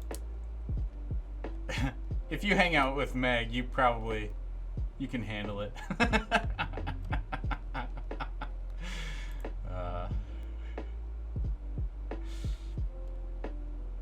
Yeah, I don't know. You took it with good humor, and I think we've been homies since then, and that's great. Okay, so we can... I'm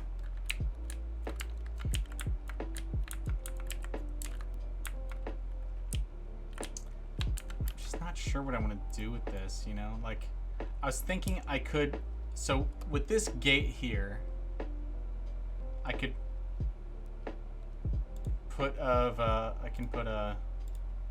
Yeah, Jax, I'm constantly telling Ink to stop feeling awkward and apologizing for normal behavior. I don't think it's gonna work, but we can try. Our powers combined, maybe.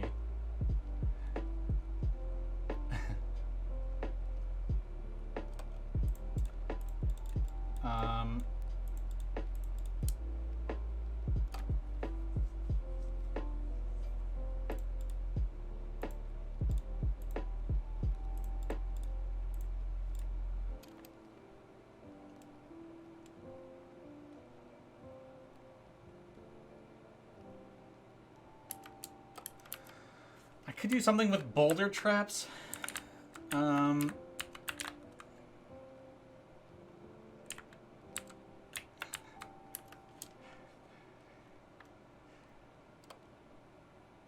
Like,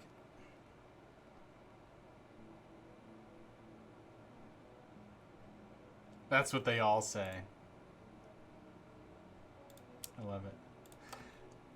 So I could put a chest right here, and then have this be like a timed lever.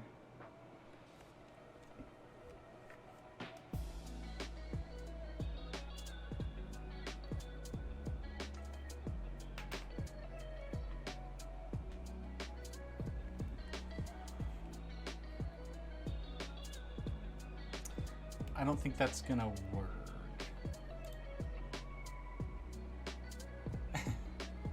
Ink, you're flattering me.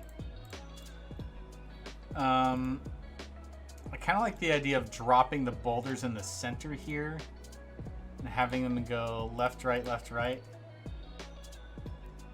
Well, that's very kind. I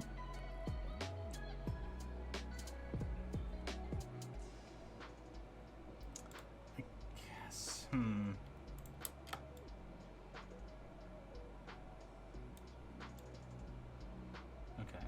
Let's take a minute to think about this.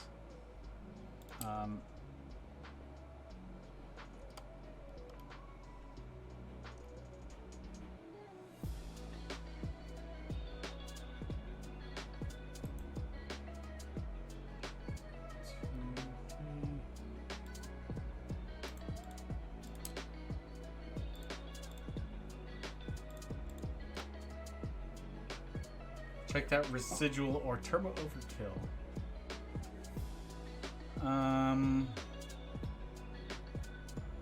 Residual or turbo overkill? I don't think so. I think that's completely new to me, Jax. And I would benefit from being educated about this.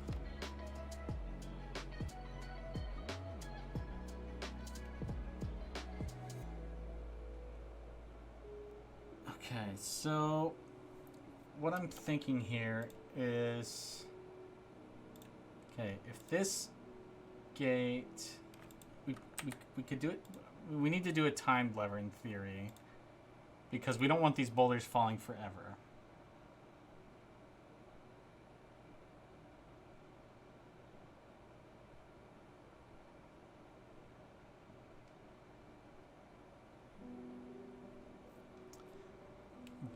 But there's nothing preventing the player from leaving this room. I might need to rethink this. So, like, let's move these off to the side. I could do something like make this an inverted gate, right? Put the timed lever here.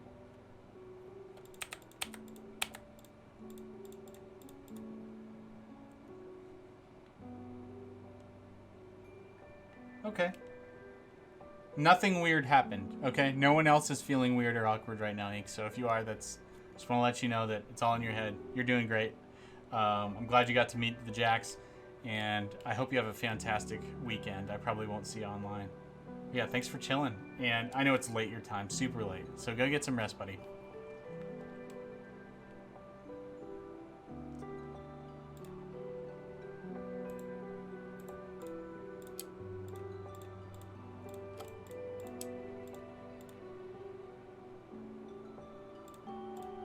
Okay.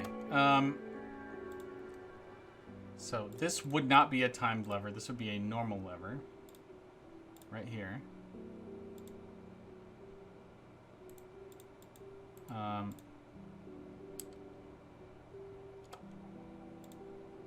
It would close this and open that. But... okay, so then...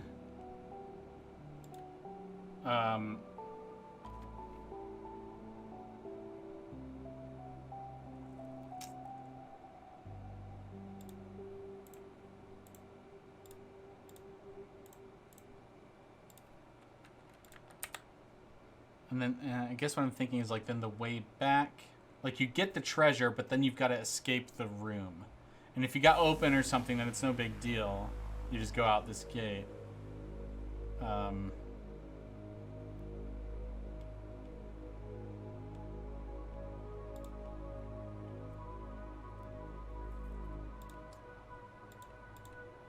Maybe we put these opposite of each other.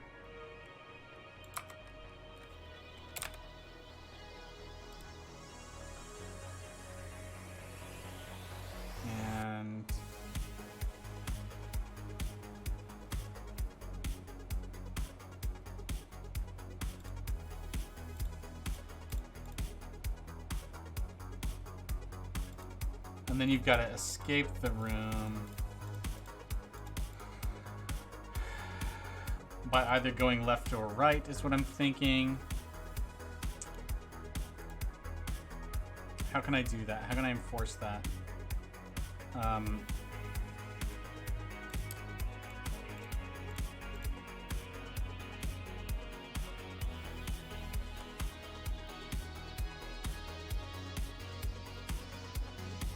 Open this gate.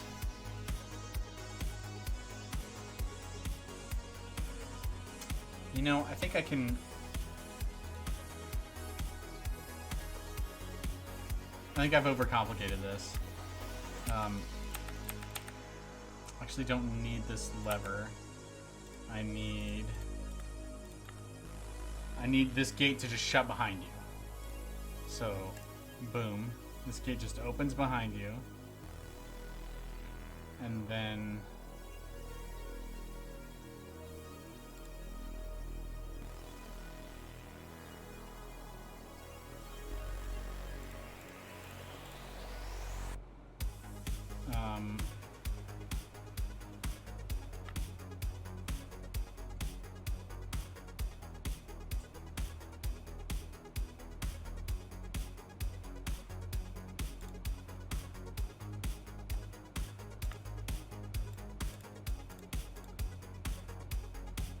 I'm figuring this out. I'm figuring it out.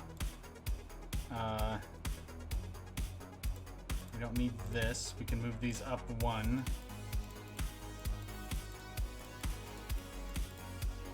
And then we do gates at the end here. This looks a little silly. Oh yeah, because we don't need this here anymore. Okay. So then we do regular gates here. Is this the right 1, 2, 3? Yep, this is the right spot for a gate. All right.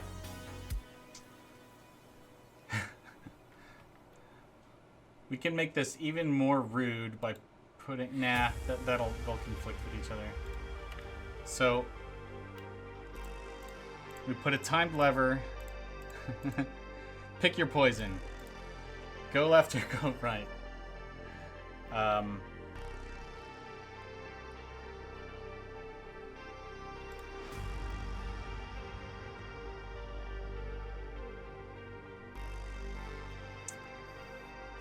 So while the timed lever is going off for 6 seconds, boulders begin dropping.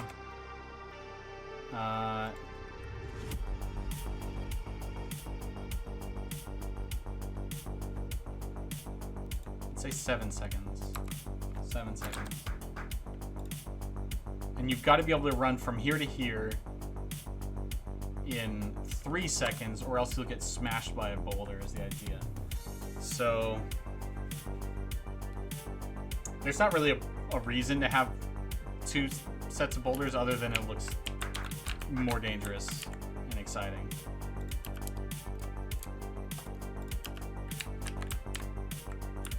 So you walk in, the door shuts behind you, and now you've got to race against boulders to escape. If the timer runs out, then the door closes in front of you and you likely die or get hit by a boulder at least. And so, okay, I think this is actually set up. I think this is it. I just need to test it to make sure it's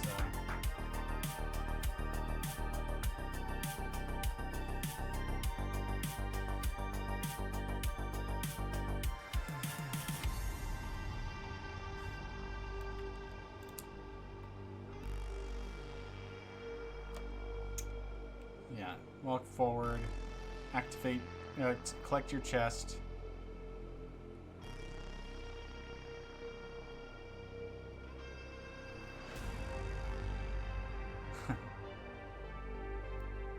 In all honesty, it would be kind of funny to require the player to do this twice.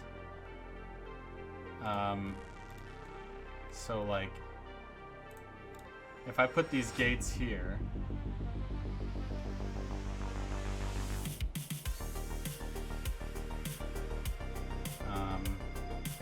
no, that won't work. I was thinking I could put a treasure in here and a treasure in here. And so the player goes through the gauntlet once, gets 1 treasure, has to go through the gauntlet again and get a 2nd treasure.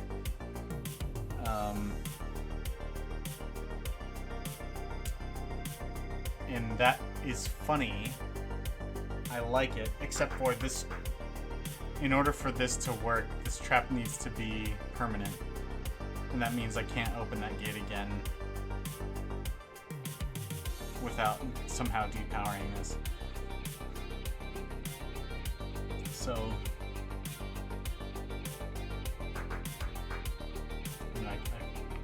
in theory, I could.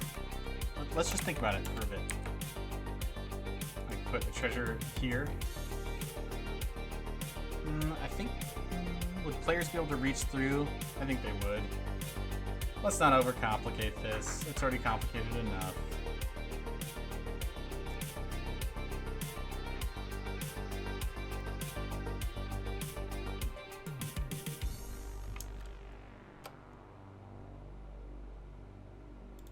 Okay. All right, D. We got 2 more of these to come up with.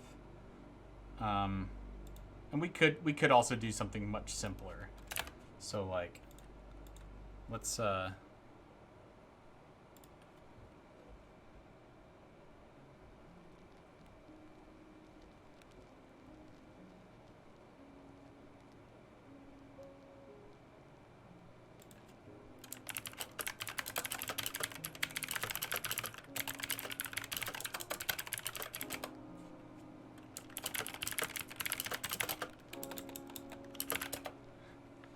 Jax, I have a Steam Deck, so it's likely that I will get a chance to try Residual because I am.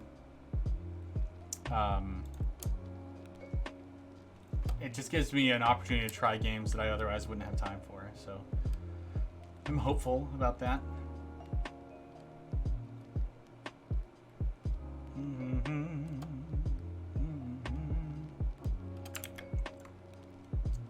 I kind of want to make this water so that other characters don't come in here. Looks like a smiley face. Ah, it's a smiley face. It's funny because on the map it will look like a. Okay, dude, have fun with Dinkum. Have fun. Oh, wait a second. I need to get rid of one of these boulder traps. Actually, no, I don't. What I need to do is get rid of these because they're not useful.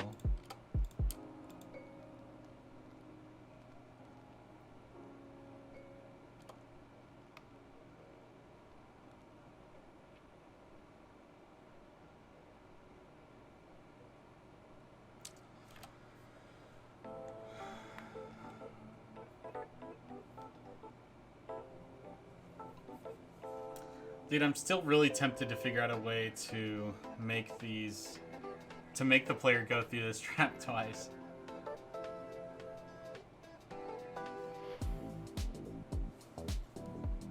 Like instead of putting the chest here, I can make the gate close behind them like up here or something, like right here.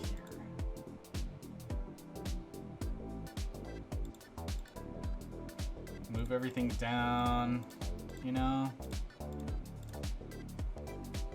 And then, oh, I think I got it, dude. I think that's gonna work. No, but now it's on the second slot, so it's gonna be in front of the gate, so I can't do that.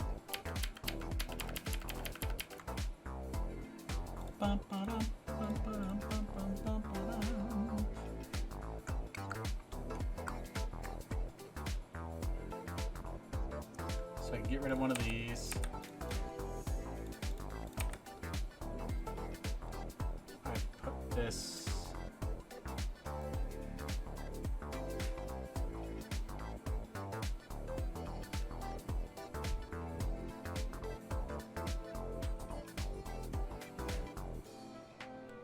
I mean, put a time lever on both sides.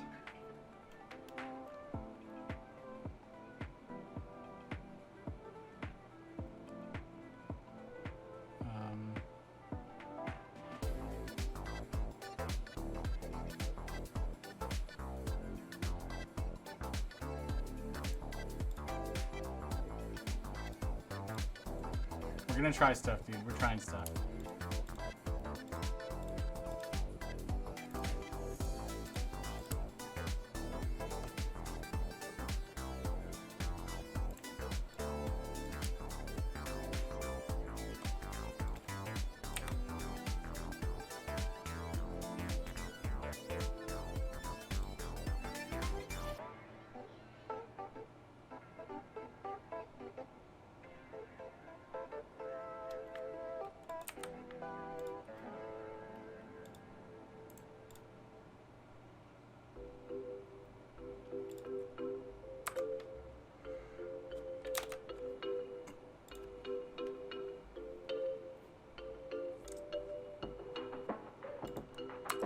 Make it face south. Put him here. Pretty sure the player won't be able to reach that.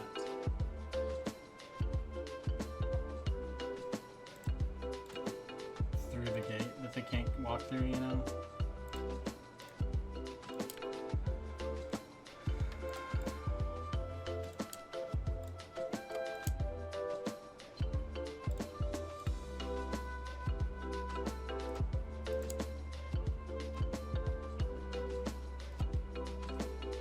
Okay. Alright, I think we're getting there.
If it seems like I'm just hemming and hawing over this stuff, it's because I kind of am. I've got to figure out I can just, it's like a puzzle. I can see that there's a way to do this, and I just haven't figured it out yet. And so I think I've just got the setup just now.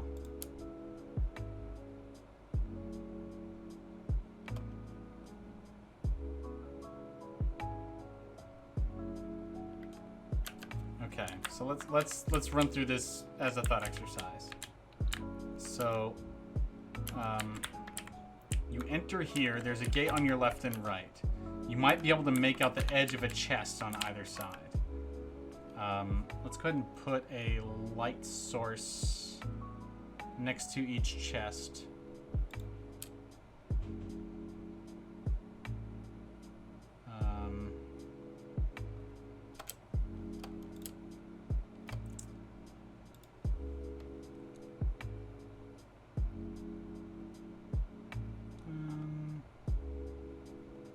Here's as good as anywhere.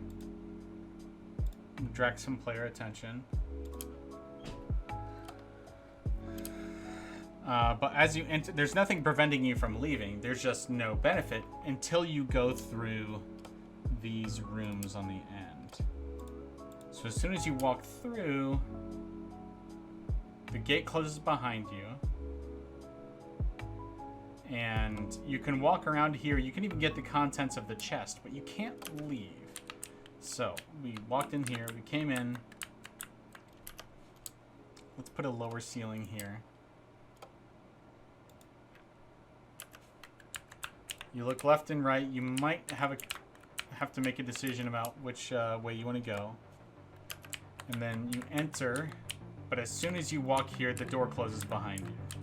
And the only way that you can get out, you might explore here and see, oh, there's a chest, cool, but then there's no way to open this gate. So you have to come back here and pull this lever, and when you crank it up, then the boulders start falling, and so you're obligated, and maybe you've heard the gate open. You know, you must hear the gate open. There's no other way to get out of here other than knowing that that gate opens. Is there any way I can guarantee that you hear that gate opens? Not really. We can assume that the player's capable of figuring out that the lever's necessary. Unfortunately, I can't help the player see the gate from here. Like, they might be able to see it over the chest. No, it's very unlikely they'll be able to see that it's opened. But what else can they do? They literally can't do anything except pull this lever. So they have no choice but to assume that that lever is their way out, which is just fine with me.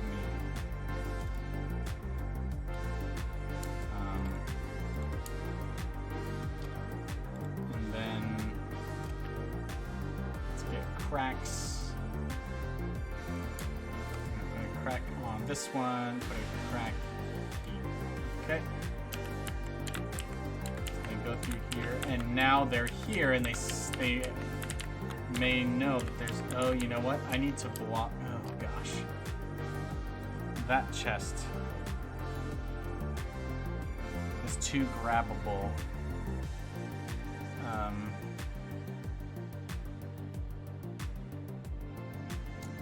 Okay, so one more minor conundrum.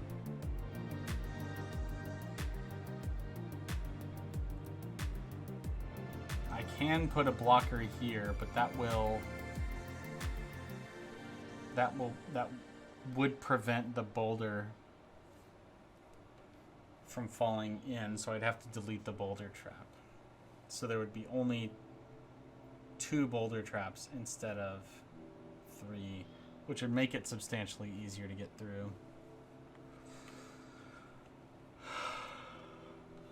The other choice is to put the chest down in the bottom left, but I think the player would probably be able to reach through the gate and touch the corner of the chest and collect from it. So I guess I have one more choice, and that is to put a pillar right here.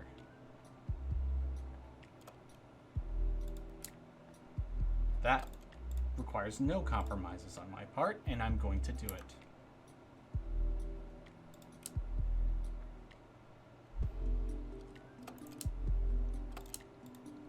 Let's make them white pillars. It'll suit the environment better.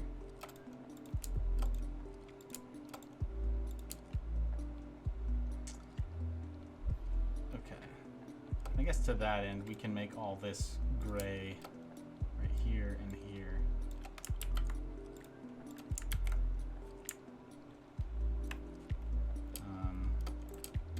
Do something like that.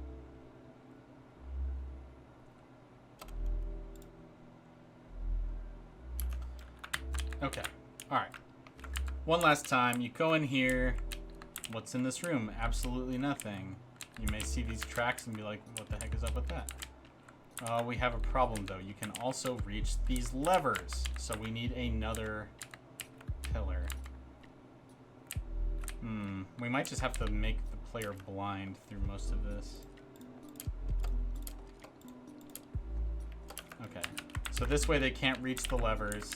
If they go over here, they'll see that something's over there, but they won't be able to do anything. Like, I very strongly doubt you'll be able to pull the lever from here. It's too far away, and it's hard to get this kind of line of sight because you can't leave the tile. If they can pull the lever from here, then they'll just be able to walk over here and get everything, which is not what we want. I'm tempted to just play it safe and not even let the player look out.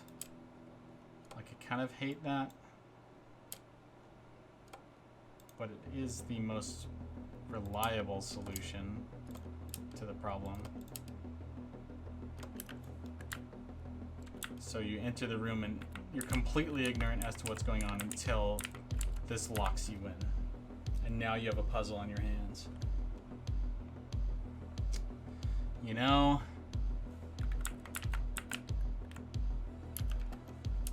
I'm gonna go ahead and open up these walls. Like, yes, there's a chance that it will cause a problem, and I'll burn that bridge when I cross it. I think it's unlikely you'll be able to see the levers over there.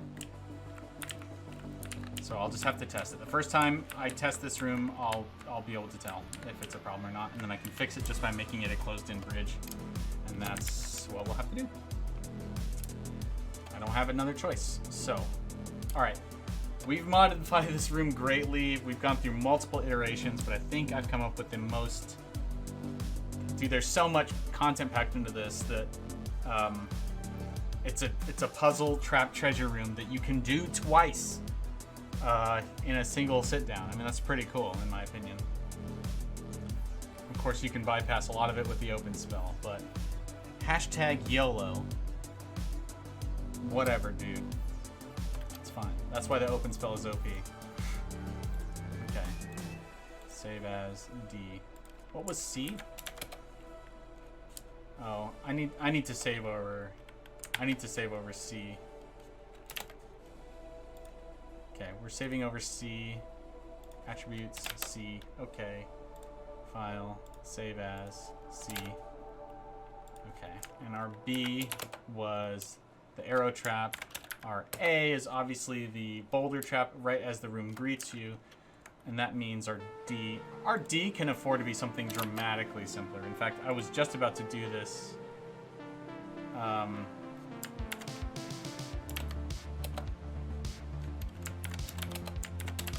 was just about to do this when I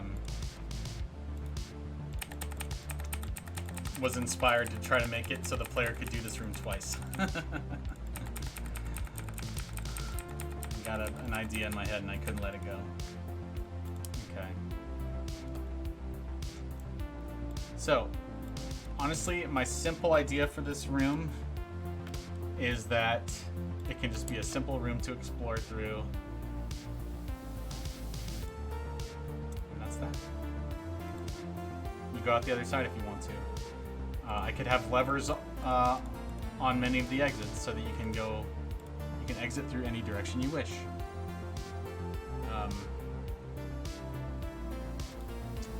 So we just do something like, you know, this, and this. And it just opens a gate. Bing, bing, bing. You can leave through any of the centers of the room. Problem solved. Easy game, easy life.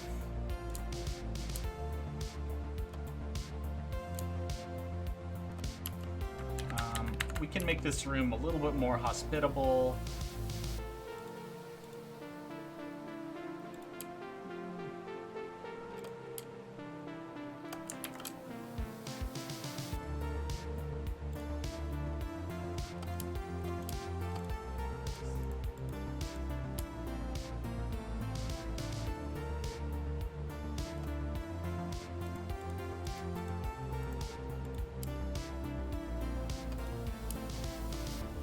Hospitable is the wrong word. I meant it's a little bit more thematic by having some pillars.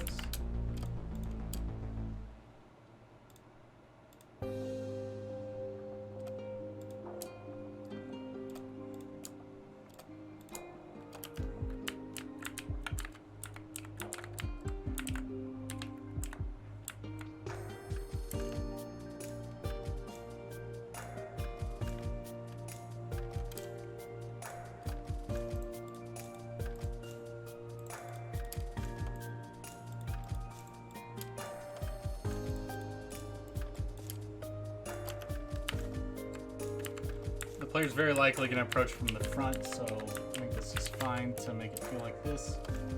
We can put a clearing in the middle with a campfire. Just make it hospitable. Do we want a campfire? Maybe we had put a campfire right here. Right there. Put some ash under it.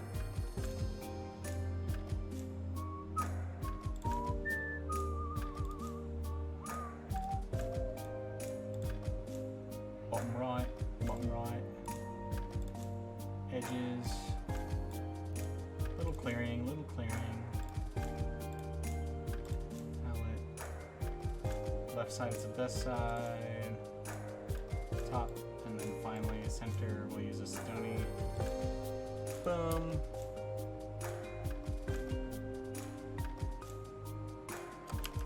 Alright, so you come in, there's just a place. It's just a freaking place. It's nothing. There's nothing to it. It's just a room with a ton of exits. What the heck is it for? You decide. You be the judge. Save as D. We're gonna open up C just to make sure it's still there. It is. All of our hard work is still there. We got D, which is just an open room with 4 exits, and whichever ones you open are open, and if you don't open them, guess what? They're not open. And then finally, we need to do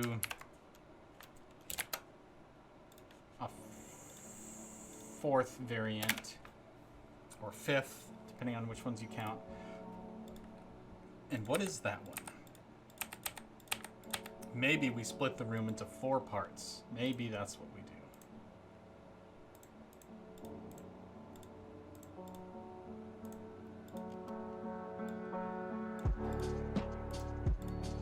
Song rules.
Oh my gosh, I'm muted. Thank you.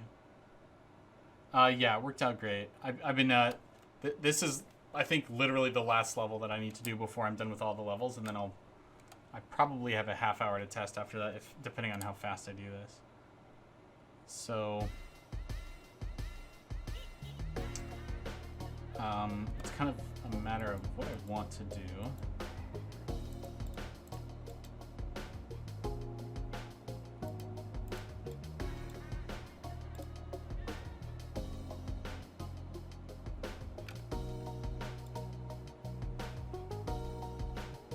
Can't wait for the update. Yeah, me too, dude. I'm excited.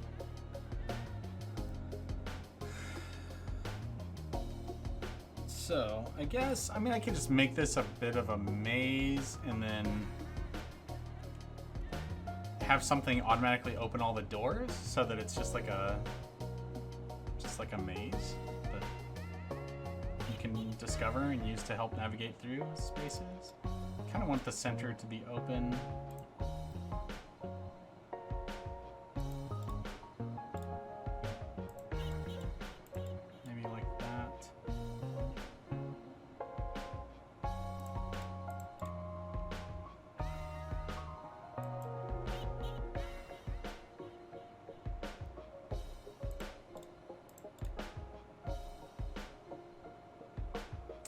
Call it Maisie Williams.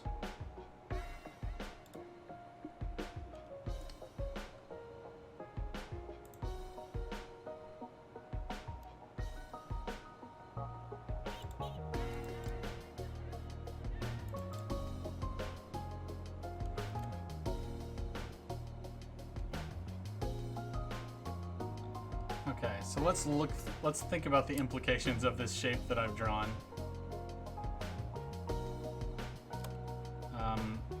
simplify things. Let's copy paste it to the ceiling. And I'm gonna just put some placeholder doors here to try to help me visualize where the exits of the maze are gonna be. Like this.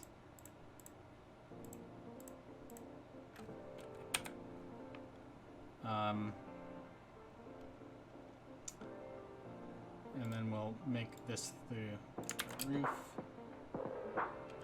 Okay. So this is the center of the maze. We can go out this direction. Oh, these are all 3 in a row. That's not very good. Wait a sec. Why is there 3 in a row? Oh, yeah, up here. Okay, so...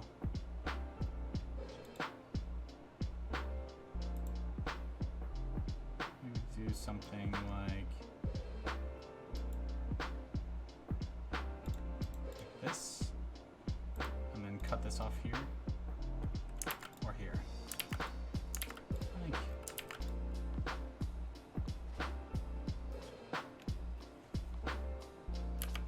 Okay, so we got... oh, right, we have to do the...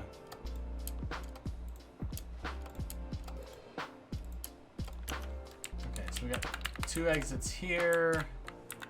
And then 2 exits here. It leads to a 3rd exit there.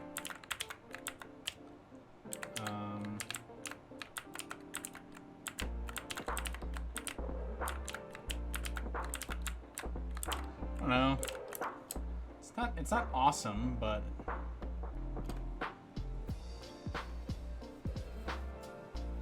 and the question, I wanted to be a game developer myself, and I'm currently working on my first game. I was wondering if you have any tips for level design for a beginner. I guess the most important rule of level design that I would try to communicate to anyone who's attempting it is play your levels. And there's a couple other things that are important to know, such as, and this is sort of like one of those things that a game design teacher will tell you, that is, the game does not ship with you. And so you really need to rely on the experiences of other players that are playing your game to help you understand when your levels are not intuitive or fun, because if a lot of level designers, early level designers I should say, find themselves explaining a lot to people as they test, or being like, oh well, you just didn't get it, here's what you're supposed to do. And what ends up happening is that you know, a lot of level designers end up being like, well, the only reason why you didn't like my level is because you played it wrong. And you know, but one of the great things about level design is that it's intuitive. Like if you're doing it right, it's intuitive. And like even puzzles, you don't want players to figure them out right away, but if you don't have enough clues or ways for players to figure out things on their own, then you'll end up with a player that gets sick of your level really fast and they don't want to play it anymore. And you might be like, well, I put all these clues in here you didn't find, but but there's a reason why the player didn't find them.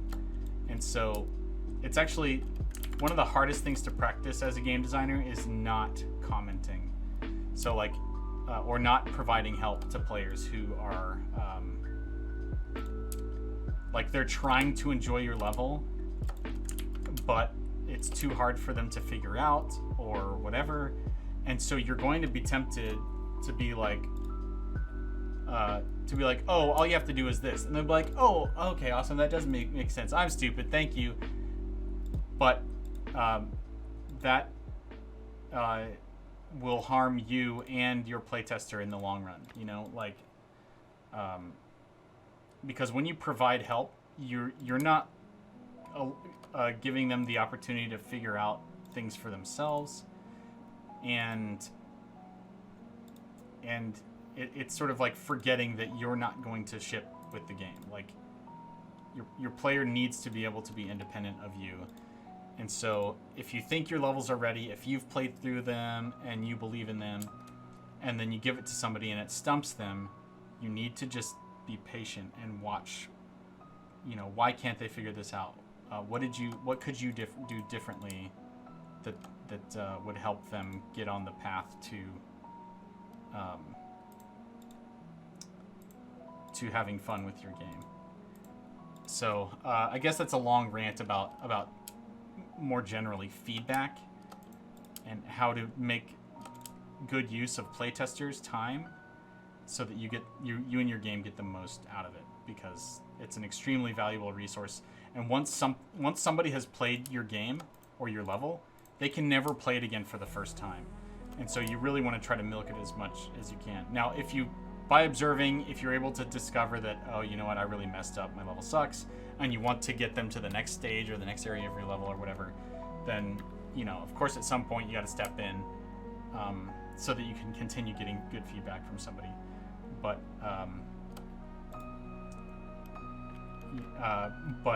you want to sit and take notes for as long as you can until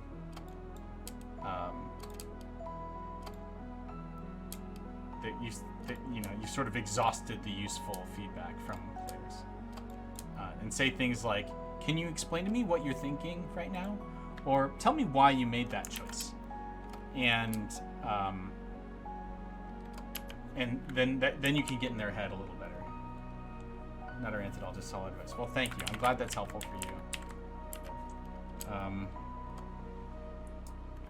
So, I guess this, like, it's another way as well of explaining how a lot of level design in general and mission design and stuff is about understanding how players think. It's not about how clever your mechanics are, or you know, if you've done things that are bombastic and cool enough, although all that stuff is fun. You know, you got to keep the player's attention, but a lot of the time it's more about understanding the way your players think, so that then you can use that to show them cool things. So it's really easy to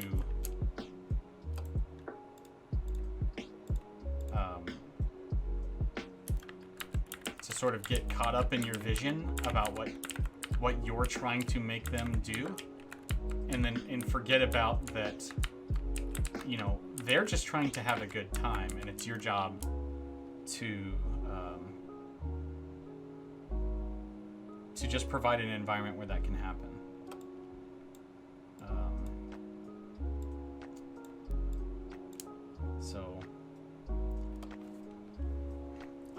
So to that end, get more specific, when I say it's a lot of it's about understanding how the player thinks, the reason why I say that is because you need to understand what draws player attention, or what are the subtle cues that let them know, oh, this is a puzzle, or, like, you know, just like a few very simple things. When players are walking straight, they see what's in front of them. And if you put something to interact with in front of them, then their intuitive reaction is going to go and engage with that. Now, of course, you have the odd, not even that odd, like the gamer cases where where what they're going to do is like, oh, I see what you're trying to encourage me to do is X. Well, I'm going to go do Y first instead. And that's fine. That person is like, that's sort of like a power gamer, and they're going to do what they're going to do. Like, you don't have to worry about them. What you have to worry more about are the kinds of players that are going to, you know, all they're trying to do is do what the game wants them to do, and you need to put things in front of them in the most intuitive order so that they do that on their own without you having to put a sign on the wall to explain it to them, you know. After you said this, I can see how you put this in Barony stages with all different options players have. From what I've drawn up so far, I've taken inspiration from the stages and how they link up. Well, that's really cool. I appreciate that. I'm glad it's inspiring. And, you know, I'm still just doing my best. I think there's we can all always be learning and growing, and it's true of me, obviously, as much as it is for anyone. But like, if you want to attract player attention to something, put light on it. You know, make it bright and light, or make it contrasty. Like, oh, that's different than everything around. What does that mean? You know, if the objective of a puzzle is that there's a reward at the end, show them the reward and then put an obstacle in their path that says, why can't I get that reward? Oh, there's a gate in the way. Or why can't I get that reward? Well, there's, you know, a row of 3 spike traps, and if I activate, you know, the second one, then the first one's going to go off as well. Like, show the reward and then the obstacle, so the player makes their own goals. Like, I want that treasure, I'm going to figure out what it takes to get to it, and then they'll work backwards from the problems that you've presented them with to provide the solution. One of the things I like to say about game design is that my job is not to provide the player the solutions. My job is to provide the player with the problems and make sure they have the tools in order to make their own solutions. My girlfriend playtesting it, she says she doesn't really game, so then it does need to be really clear what needs to be done. Recently gotten her in Barony, and it's really interesting to see how she solves encounters instead of how I think about it. Yeah, for sure. Especially a game like Barony, because it's so complicated. But I think if you were doing like standalone scripted levels, like that don't have any procedural generation in them, Barony could be like a really straightforward, like fun kind of adventure game without all the difficulty. And there's enough scripting tools available so that the game's only as hard as you want it to be, really. I'm going to, real quick here, I'm going to put a permatrap here, and I'm going to put a rock on it. And I'm going to have it open all the gates. Gem, gem, gem, gem.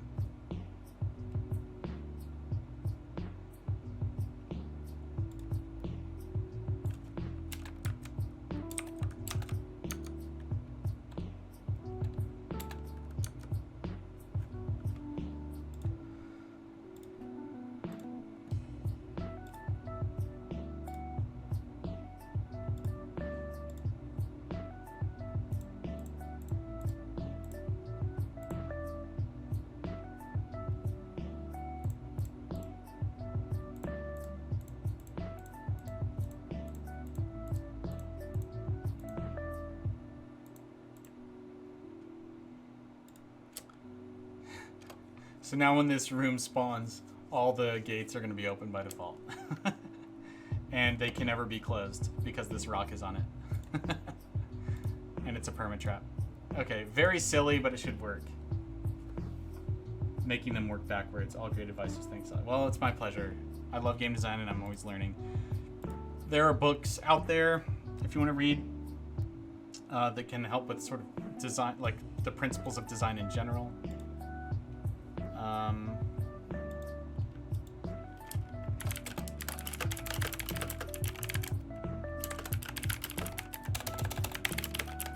I have to find out if I have time to stream some playtesting. I didn't expect to work the whole day on these, but these are the most complicated levels.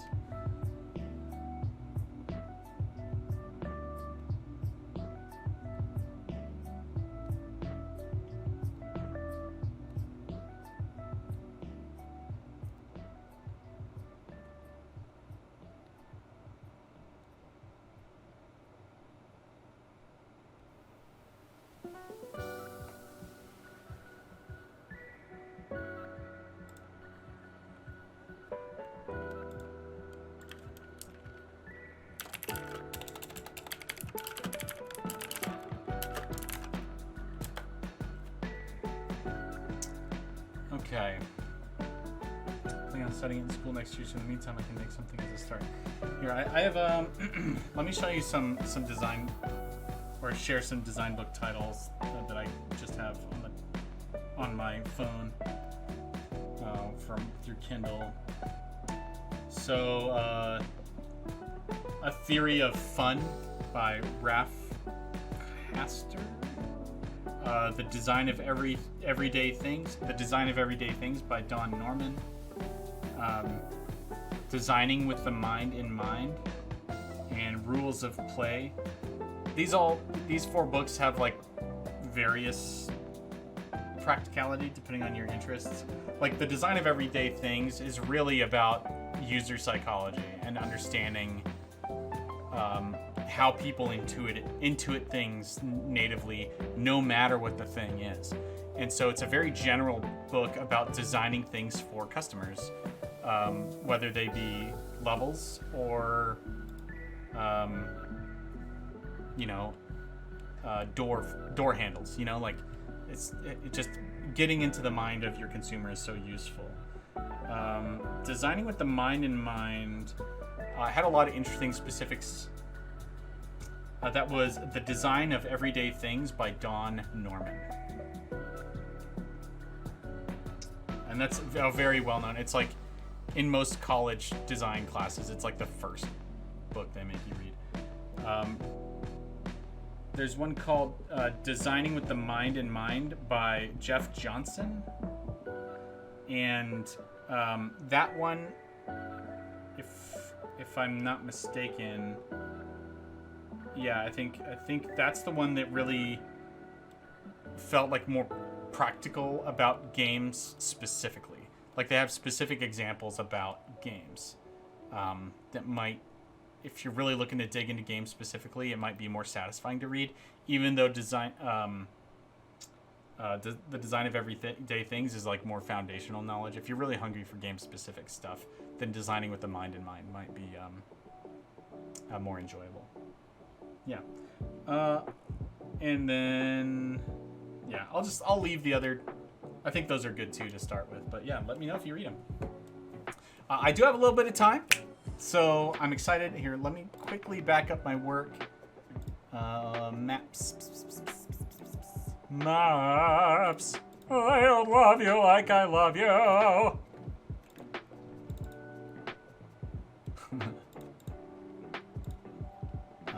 I'm just gonna take over all my work from today and put it right now. Okay, and we're gonna leave this editor window open. We're gonna open Barony, and then we're gonna do a little play testing to end off our stream. But before we do that, I'm gonna take a quick break, and I will BRB. LOL.